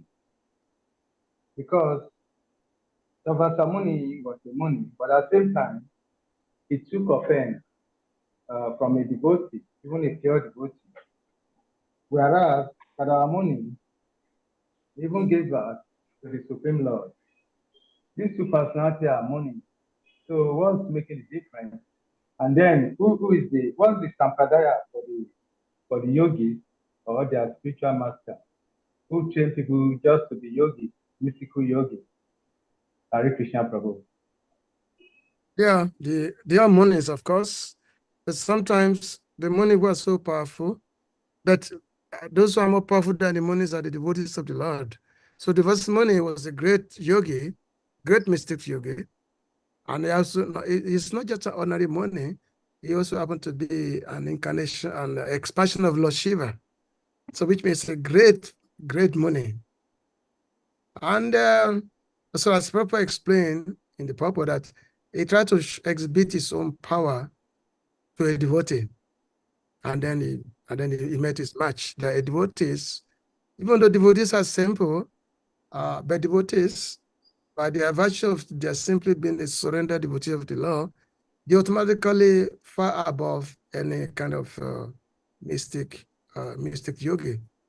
Yeah, Kadama Muni and Kashyap and the Devas Muni, they are both munis, whereas Kadama Muni, he was the father, he became the father of the Supreme Lord Kapila Dev, the Lord Kapila Dev. So whereas now Devas Muni, he also had plays many significant roles. I mean, for example, he gave the bone to Kunti Devi. Not Kunti, yeah, not Kunti Devi. Was it the gift? No, to Kunti Devi. He gave the bone to Draupadi. He also gave the bone to Shrimati Radharani. So he had so many roles. He's very ancient sage. But the event of him and Ambarish Maharaj is a very specific lesson for us to know that how a devotee, how they, in all the circumstances, they always surrender to the Lord.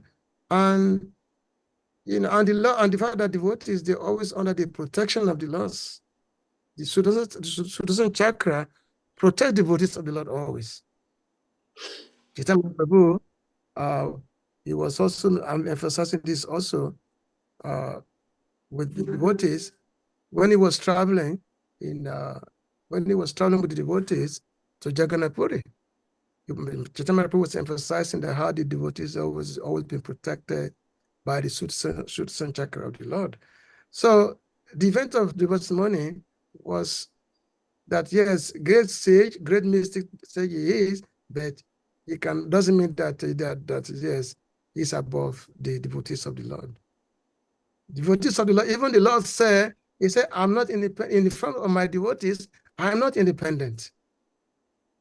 If my devotee is displeased with you, I cannot do anything. I can't do anything.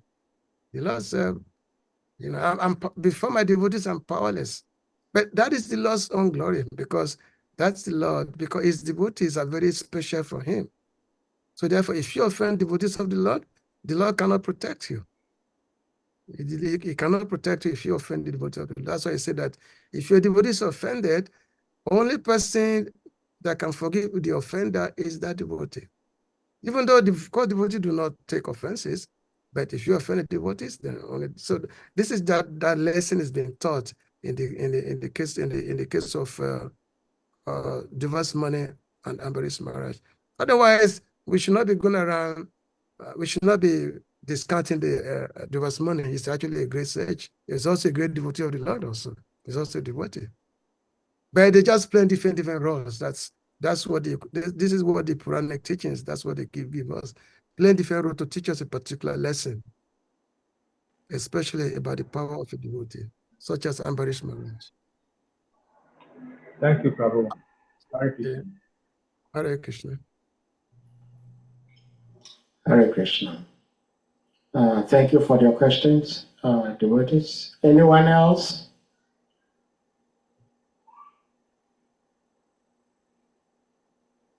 So we have many great personalities here today. Ganga Prasad Prabhu is here. Let's say Shimavara Prabhu is here.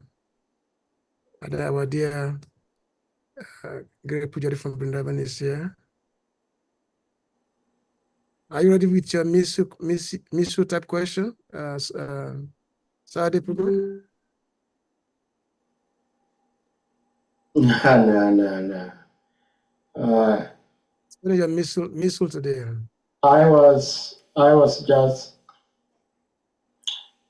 had a question, but it's not, well, because you mentioned about Draupadi. Some devotees have been saying this, and I don't really understand how, because when these people wanted to disrobe Draupadi attempted to hold on to her saris so that she doesn't get naked. And the Lord did not provide the saris until she threw up her hands. And so some devotees say that when there is a situation like that, you just have to surrender to Krishna. But that is not how, as human beings, we live our lives. So I don't understand the lessons we need to learn from that particular pastime. If you may want to shed some light on that. Because Draupadi was surrounded by very superior force, power within the palace within the assembly of the Kauravas. And the fact that her husband, they were dispossessed of their power. They were dispossessed because of the unfair, gambling match. Mm. So, and her husband could not do anything for her. And then all these men, somebody like Dusasan, whose strength is enough to be like 10,000 elephants, very, very, very, very powerful person. So which means Draupadi, she has nothing left. How is she going to protect herself when initially when the Dusasan was pulling her sari, she's tried to, pull it back from him. But Nima was not. She's a very powerful man, 10,000 elephants. He's strength of 10,000, what can you do? So immediately Draupadi, she had the realization that Krishna is my Sakhi. Krishna is my Shaka, my friend. Everybody may abandon me, but that person who will never abandon me is Krishna. Krishna will never abandon me because Krishna is my friend. Krishna is our friend, Krishna Shaka. So when the relation comes, what is it? They say, hey, Krishna, hey, Govinda, she simply threw her hand in the, she said, okay, Krishna, is up to you to do what you like. Krishna, everything is now up to your supreme will. So she threw up her hand in the hair. Depending on Krishna, hey, Govinda, it's up to you to do what you like. So immediately, Krishna came immediately. He became unlimited sari. He became unlimited sari. Because she's very dear to Krishna. Krishna is very dear to her. She's Krishna Shaka, friends of Krishna. So therefore, Krishna immediately came to. So therefore, for a devotee, that's the process of surrender. Therefore, a devotee do not depend on any other circumstances. They only depend on Krishna only. They only cry out to Krishna. Hey Krishna, hey Govinda. They cry out to Krishna only. And then because they do not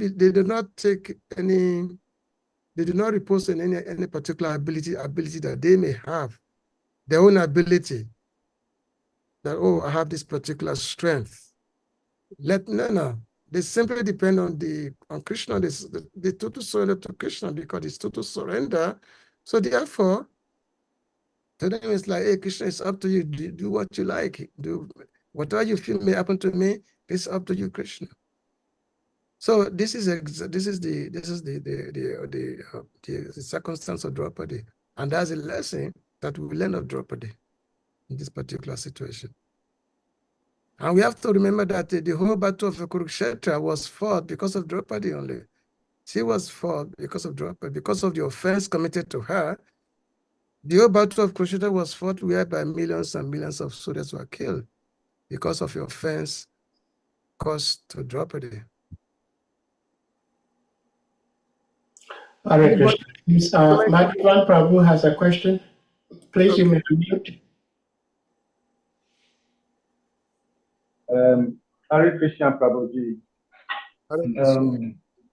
Yeah.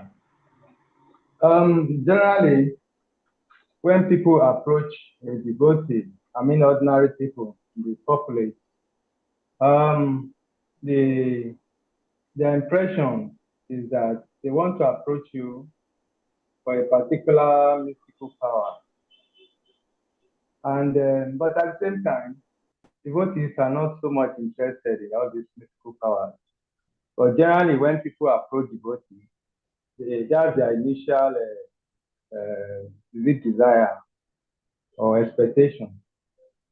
So how do you see this situation, Prabhu? Well, we don't devotees. Our only weapon, our only solace is the Lord's name, the Hare Krishna mantra. If anybody wants mystic powers, just chant Hare Krishna mantra. That's some mystic power you can get. the best of all mystic power.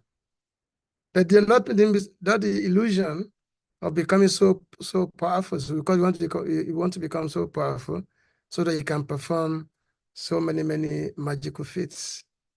That's not the purpose of mystic power. The purpose of mystic power, is to go to God, to go to the kingdom of God, to liberate, to be free from this material world.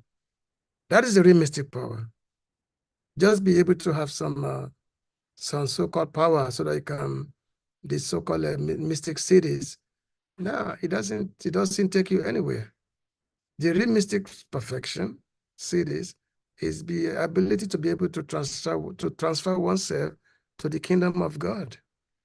That is the mystic power that a devotee look for, not for any other thing. So that you develop it, but you have a body that can take you from here, material world, to the spiritual world. That's the best of all mystic power. Krishna says, yogina api salvation magatinang taratmana. That's what Krishna says. So for kind of yogi is the one who's always thinking of me always. Lord Krishna said that in Bhagavad Gita. Yogina api salvation magatinang taratmana. Sadavan bhajati yama. What is that? Sama yuktamo mataha. So that's what Lord Krishna says in the chapter 6 of the Bhagavad Gita, the last text, which explains the process of yoga. The process of mystic, that's that text. You should read that text again and again and read the commentary. Then you will know what is real mystic power. If anybody's asking for mystic power, just direct them to this chapter only and explain the verse to them. That's a real mystic power that needs to be developed, not the so-called illusory mystic power. All other things simply illusion only, just illusion.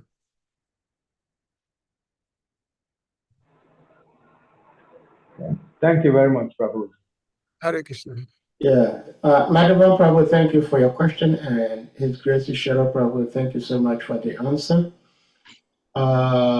Anyone else with something to ask?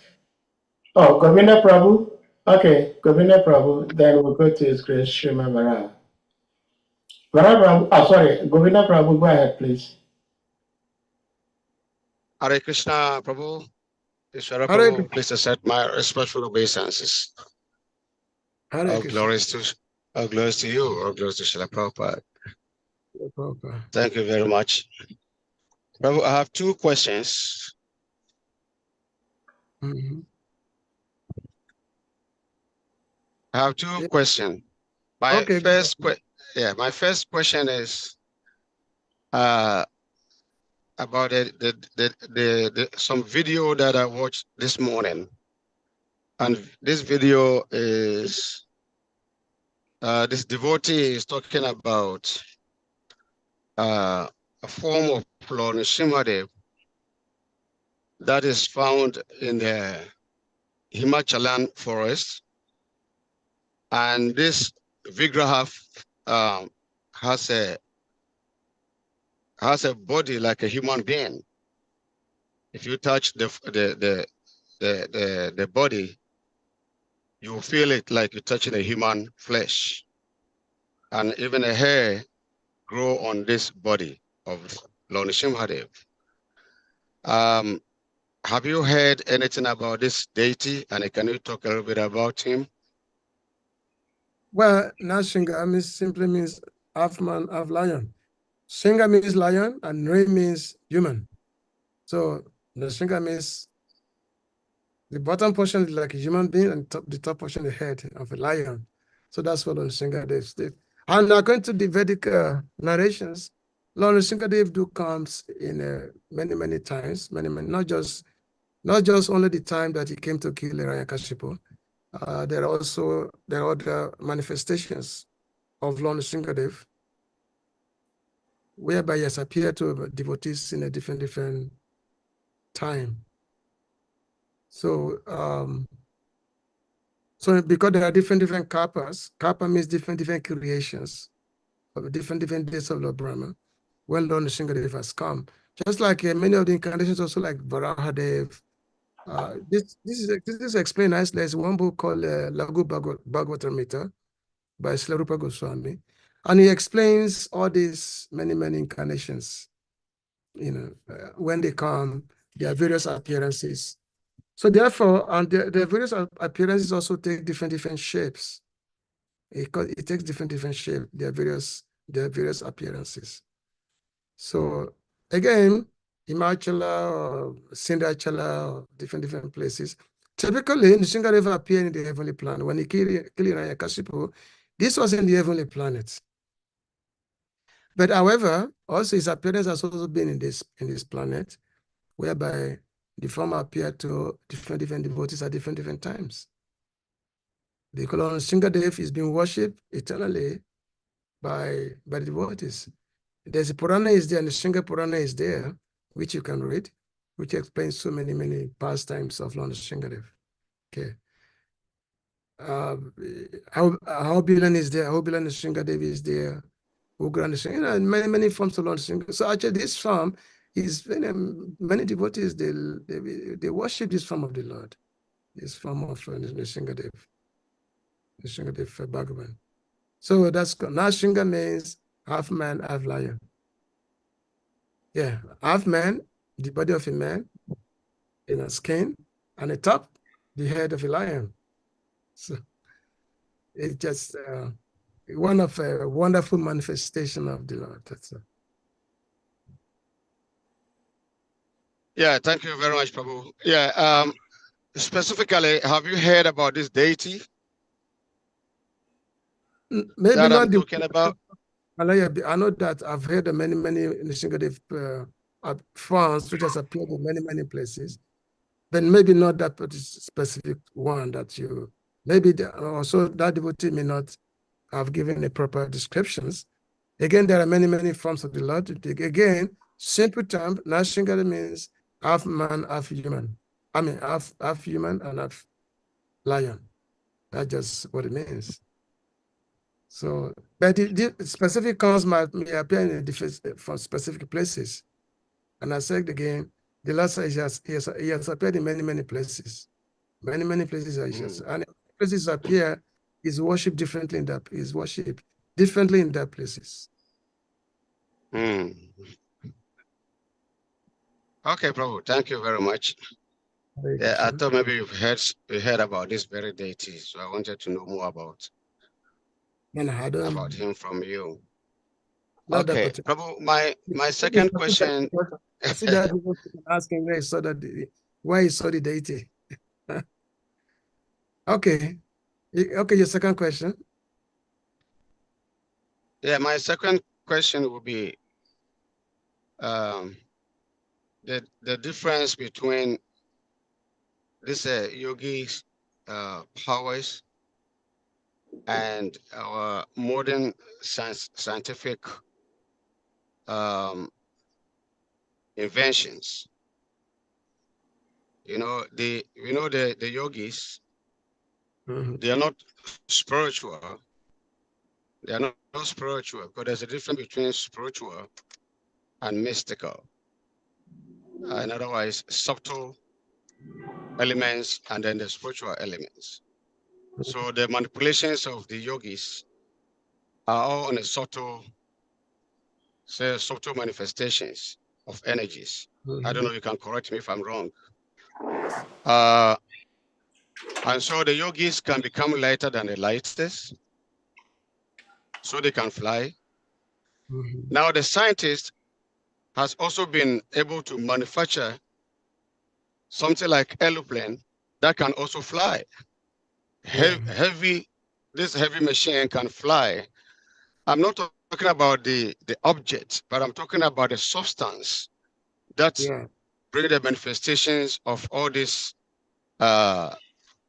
objects. What is the difference? Now the scientists have made a machine that you can do operation on a human system that, before they used to cut the stomach or cut the body. They cut the body to turn around. So I'm sorry. Oh, okay. I'm sorry. They cut the body before they can operate. Now they can use the machine to operate without cutting the body. So they are penetrating this material things, and the yogis can also penetrate the material things. Now, I'm hearing from you from India, through the manipulations of all these material energies by the scientists. And the yogi can also sit somewhere and be listening to the same conversations, like the sages in Amir Saranya. So what is the difference between these mystic yogis and our scientists today? In essentially, one is dealing with the subtle science, another one is dealing with gross science, subtle and gross. Like one time, so there was one time, one yogi, there was a big announcement in the village that this yogi is about to cross a river. He's going to walk on the water. So people gathered from all over. They came from all over because this yogi want to walk on the river. So everybody came, and the yogi walk on the river. They say, "Oh, amazing!" They say, "Oh, great! How great! How great!" And then the man came. The man came who has got a boat. He said, "Also cross the river." So he got in the boat. Tell the boat, he also crossed the river. Said, "Hey, I also cross the river." What's the difference between you and me?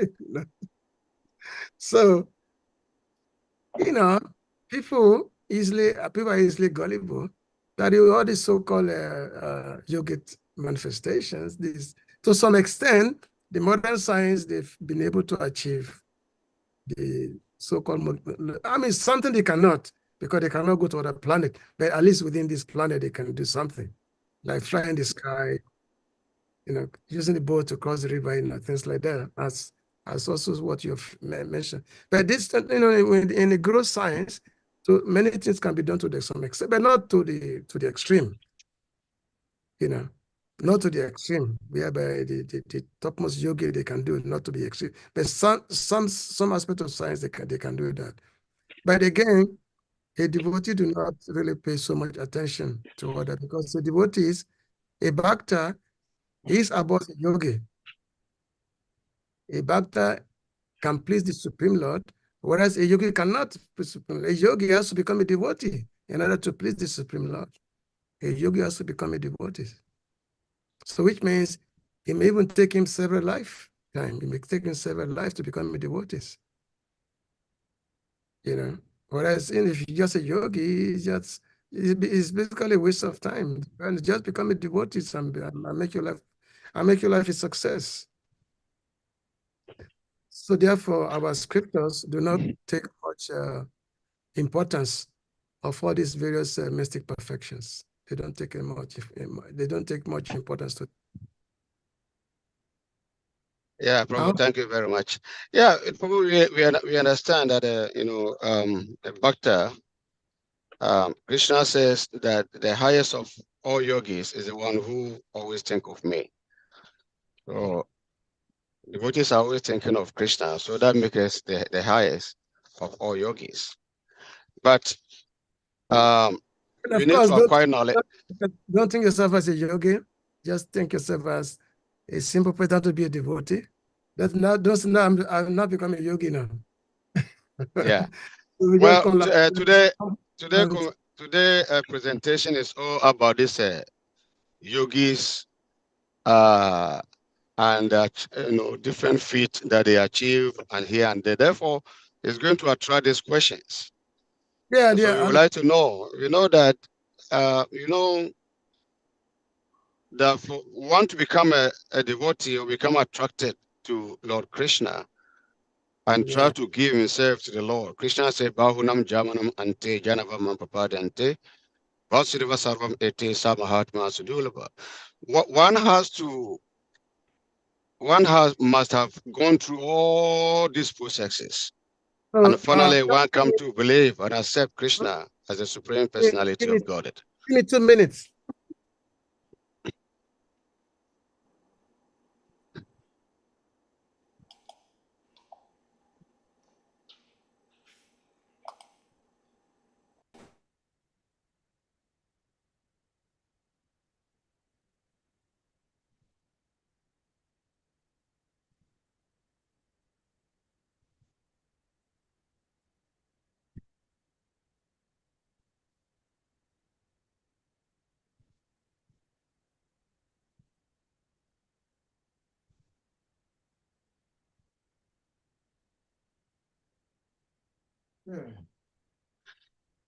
Our Okay. big guys here in the country, before they go for speech or any sitting, there's a particular leaf that they put in their pocket, and for the power of that leaf, they will never get up for nature's call.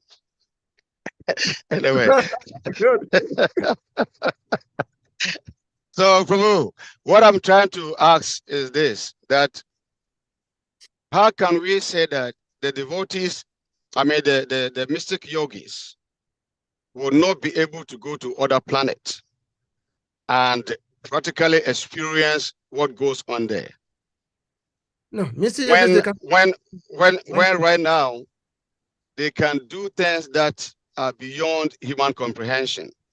No. That now they have manufactured a machine, CCD camera, that is so subtle that if a subtle being is passing by, this machine, this camera can capture it. So they've been able to achieve this feat. So how are we going to be convinced that a time will come that they cannot go to that extent of also doing same things that can see the subtle beings in the heaven planet? I mean, they can see the beings in the heaven planet, then they can. Why can't they go there?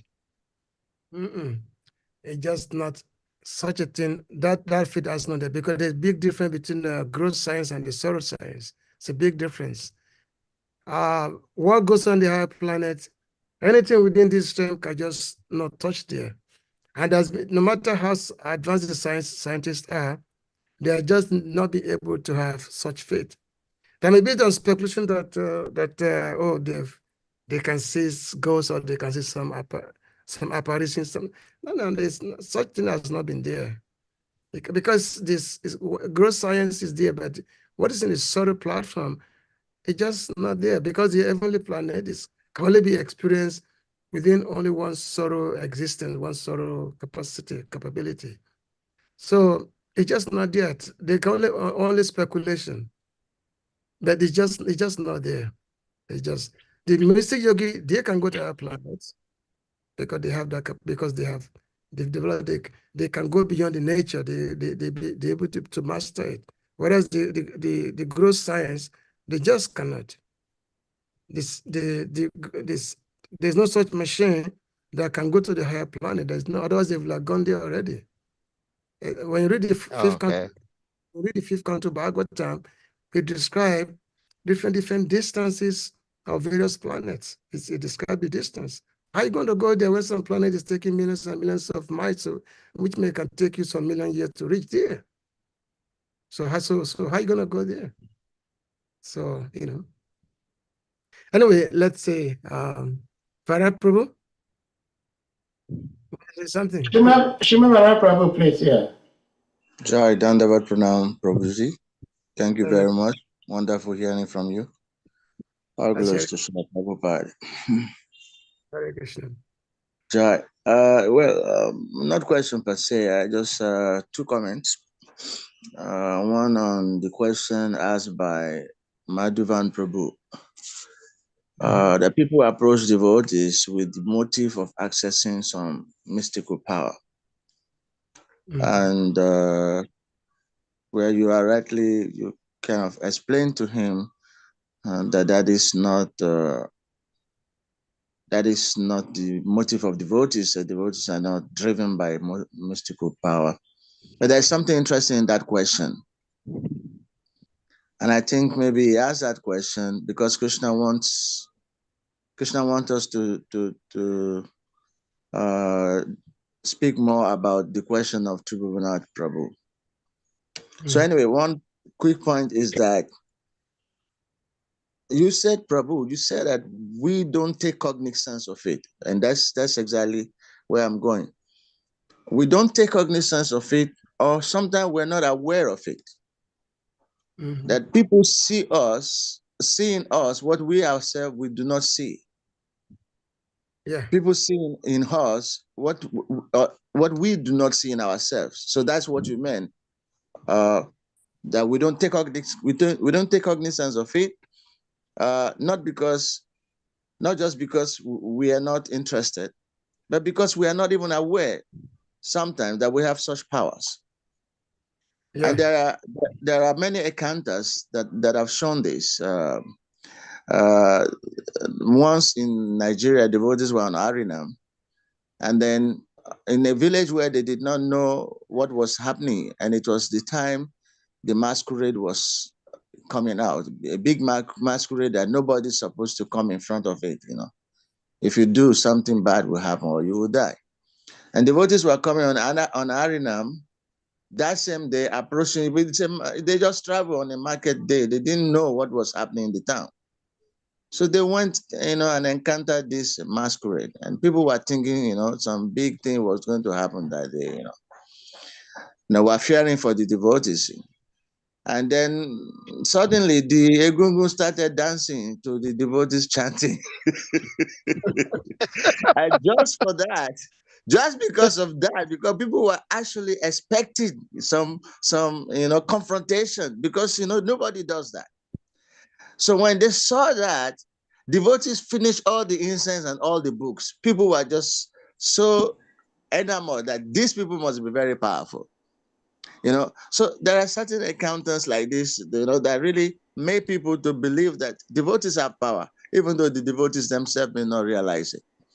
I have one also, just something similar, not exactly like, an imam, Muslim imam with big turban. When I used to be the president in Ibadan, temple president in Ibadan, the guy used to come and buy, paraphernalia from the temple. And then sometimes he would mention some oils. We say, we don't have. And then he would say, let me see your leader. They bring him to me. And then I said, we don't have this type. He said, no, don't say that. You give me anything and you just say, go use it for what you need. And exactly it will happen. You people, you don't know what power you have here. You just give me anything and say, go use it for what you need it for. And I know that it will work. So you can see that kind of a thing. This is an imam, a spiritual leader, who is looking for spiritual items. And he has such faith in the devotees. So that's what I'm trying to say, that we probably have, it's not that we do have powers that we are not aware of. Because nobody will approach a poor person and be begging for money from that person, unless you see that the person looks like a rich man before you can approach that person for money. So I think we have, such power that we are not aware of. So that's just my comment to that question. So if you allow me, I can, maybe you want to say something, then I have a second comment. Just like one time Srila Prabhupada was in Bombay, we were having this big program, and the public, they asked Prabhupada that the Prabhupada Swamiji show us a miracle, show us some power. So Srila Prabhupada replied that, well, you want to see some power, you want to see some miracle? Look at all these foreign boys and girls. That previously, they were very, very addicted to, all kinds of bad habits, illicit sex, intoxication, gambling, saying all these things, intoxication. They were very, very addicted, but now just see, they've given up all these things and they become very, very mad after Krishna. They gave up all these things and chant the Lord's name. So what bigger miracle can that be? So we can see how the devotees, how they utilize their, let's say their mystic power. They use it in the right direction, in the right way, to influence other people to give up, bad habits of life and to actually take up Krishna. So therefore, the greatest miracle a devotee can perform is to make others into Krishna consciousness. That's the greatest mystic power that a devotee can exhibit, when he's able to convince people to become of the Lord. So Agreed. I remember one time I was in, I was in Botswana one time. So when I reached Botswana, I remember it's a long time ago, and there was one Christian fellow I was trying to preach. And this fellow, he kind of became angry. He said, "Why are you here? Why do you come to this country? This and that, you know." He said that I don't really believe in what you're saying, but at least there's one good thing. When you came, the rain started falling because we have not had rain here for a long time. But when you came, the rain started falling. You know, at least it was a good thing here. You know. So you know, we've had some of those experiences are there, you know, sometimes. Okay, second question. Yeah, just one more comment. That's about the Drupadi surrender.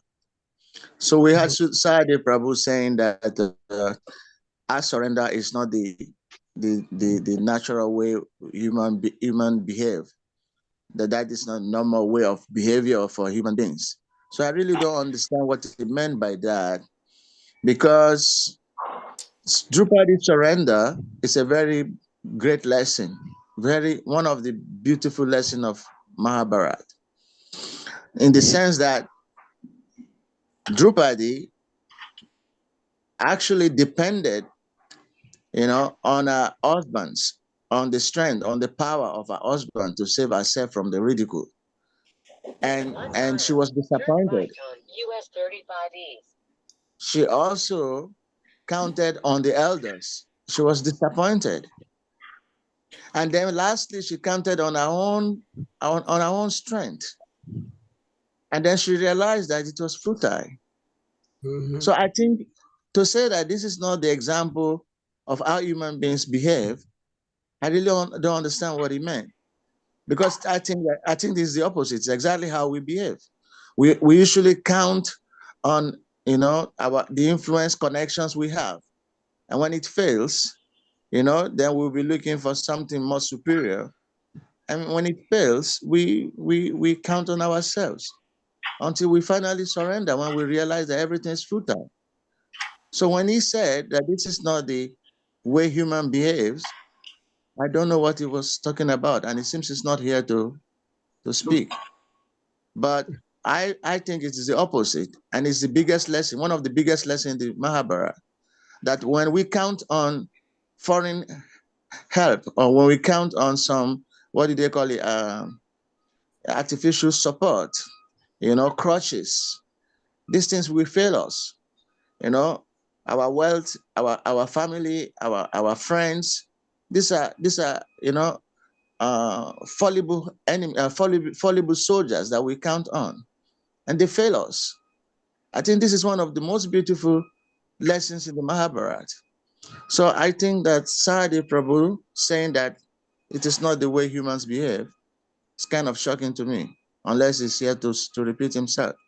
But it's one of the most beautiful lessons, Drupadi surrender. We give up, we surrender finally to God when we have nothing to lean onto. But initially, we always want to count on our own strength or our connections, what they call fallible soldiers, our family, our friends. These are fallible soldiers. They fail us eventually. But when we hold on, then finally we surrender to Krishna when we realize that these things cannot support us anyway. This is one of the most beautiful lessons in the Mahabharata. So anyway, so that's my second comment. Unless Sayadaw Prabhu is there to explain himself. Hare Krishna. Hare Krishna. Tribhuvan Prabhu? Are you there, Tribhuvan? You have your hands up. Okay, so is there anybody else? Where is the moderator?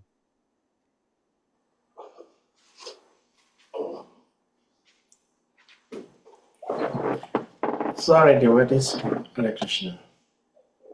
Okay, so so what?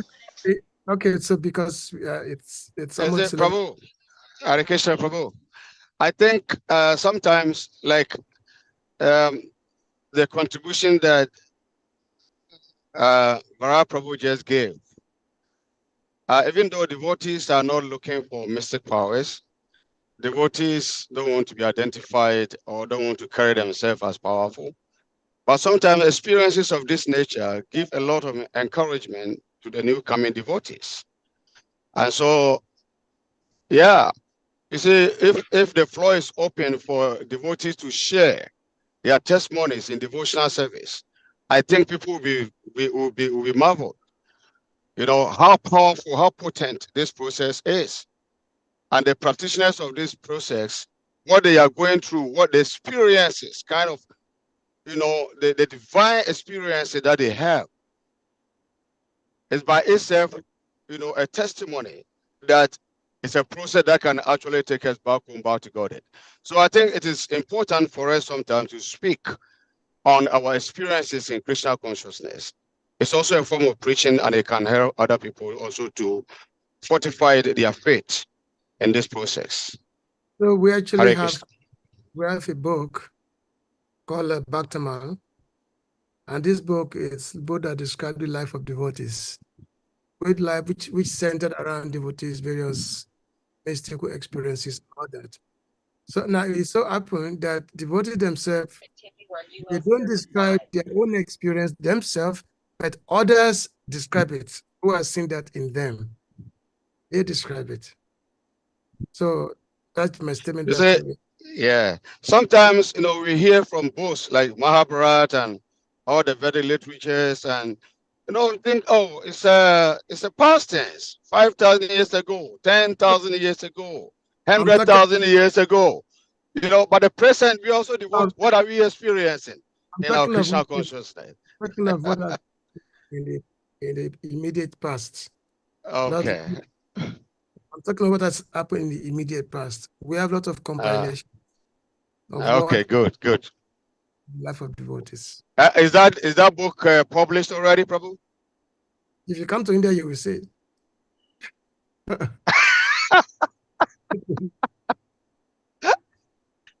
Some we are preparing some, but back to Mala, we are preparing it.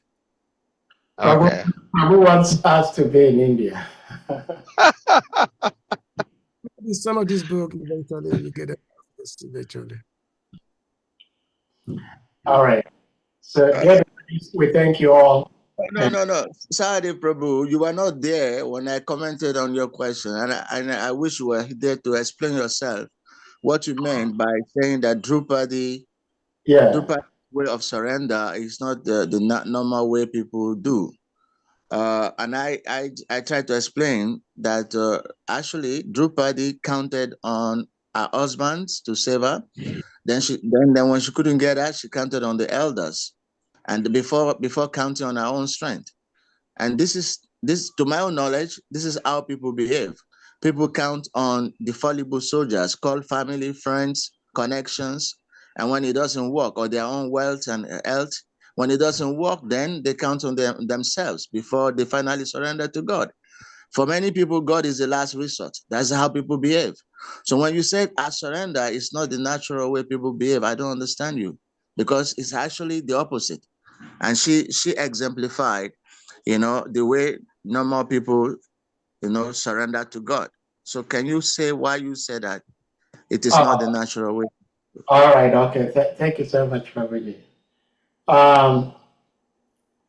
The reason I asked the question was and still is that I was saying that sometimes some devotees say that Draupadi tried to protect herself. She tried to defend herself, and she couldn't. And so she surrendered to Krishna. And so the lesson is that when there is any such a confrontational situation, one needs not to do anything. You just have to depend on Krishna. And that is why I said that is not how normally we live our lives. We live our lives like the way you just described it, that she first of all depended on their husbands. The husbands couldn't help her. She tried to defend herself. She could not defend herself. And then obviously she had to depend on Krishna. But some devotees do not speak that way. Some devotees say that you depended on your husband, they could not help you. you tried to defend yourself, you could not do it yourself. So why bother? Just depend on Krishna. And I'm saying that that is not how we live our lives, because as human beings, when there is such a confrontational situation, it's natural instinct that you try to do something to defend yourself. So the explanation and the description you're giving is how I understand that we should live our lives. And so I'll say I thank you for giving that explanation. But what is saying that you do not have to make any effort whatsoever, just depend on Krishna alone. That's what made me say that is not how we live our lives. I don't know if I made myself. Yeah, if I can cut in, maybe you don't understand them. So they're saying that why make Krishna or why make God the last resort when you could just let him be the first resort in any way, in any case, let him be the first resort instead of being the last resort. That it is stupid trying to count on many fallible soldiers and then eventually go to Krishna who you could have surrendered to in the first place. I think that's what they're trying to say. Maybe you don't get that point. No. I get that. I get that. That is what they say, and I'm saying that if that is what they say, that is not how we live our lives, because it is natural that whenever there is a situation, you do something about it. For example, if somebody is just going to poke my eyes, naturally, my eyes will blink. Naturally. So if we just have to depend on Krishna for Krishna to do anything and everything without we ourselves trying to do something, then we become pacifists. And I do not think that is how Krishna wants us to live our lives. Krishna has given us intelligence to take reactional steps when there is an attack. That is my belief. That is how I see human beings live their lives. Okay. Prabhu. Okay, the natural defense. Okay, sure, Prabhu, please go ahead. So the natural defense is always there. That is very inborn distinct within us. So that is always there. And yes, just like when Draupadi, after this event, when she asked Krishna that, why did you take so long to come to my aid? And Krishna told her that I was just waiting for you when you're going to surrender. I was just waiting for you when you will surrender. Because Draupadi did ask that, why it took you so long to come to my aid? She said, because I was waiting for you when you will surrender to me. So when she did surrender, she rose up her hand, okay, Krishna, and then Krishna immediately come. Of course, the fact that she's a very dear friend, of course, So, and the bhakti of Draupadi cannot really be compared to our bhakti. She's of the highest caliber. But the fact that the great devotees, they also face obstacles. They also face a lot of big obstacles that the Pandavas faced, that the Pandavas did. They did face obstacles. So anyway, everybody has been saying everybody has been saying good points. The natural defense is always there. But yes, if somebody's come to attack, or the natural thing to defend ourselves is there. We don't have to read the scripture to know that it's a natural instinct which comes. And that natural instinct is God-given. Yeah. It's a God-given instinct. All right. Prabhu, Hare Krishna, Prabhu. Yeah. Prabhu, yeah, sorry. See, Prabhu, you're talking of a natural instinct. How do we determine that our attempt to defend ourselves is natural or unnatural, devotional or not devotional? Given the Drupadi, using Drupadi as an example. Okay, 1 second. Using Drupadi as an example, she tried her natural instinct. It didn't work. Yeah. And Krishna did not come also to protect her because he was trying to defend herself. Now, when I'm sick, the natural instinct is that my intelligence tell me I should go to hospital.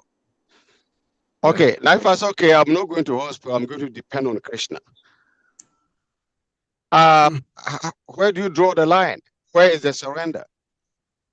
Because Krishna will not come in if if my natural instinct carry me to hospital, then Krishna will not come in. Draupadi tried to protect herself. Krishna did not come. But Krishna, what did Krishna say? He said, "I'm the." In the Gita, said, "What's that? I'm the intelligence of intelligence." What is it that does this?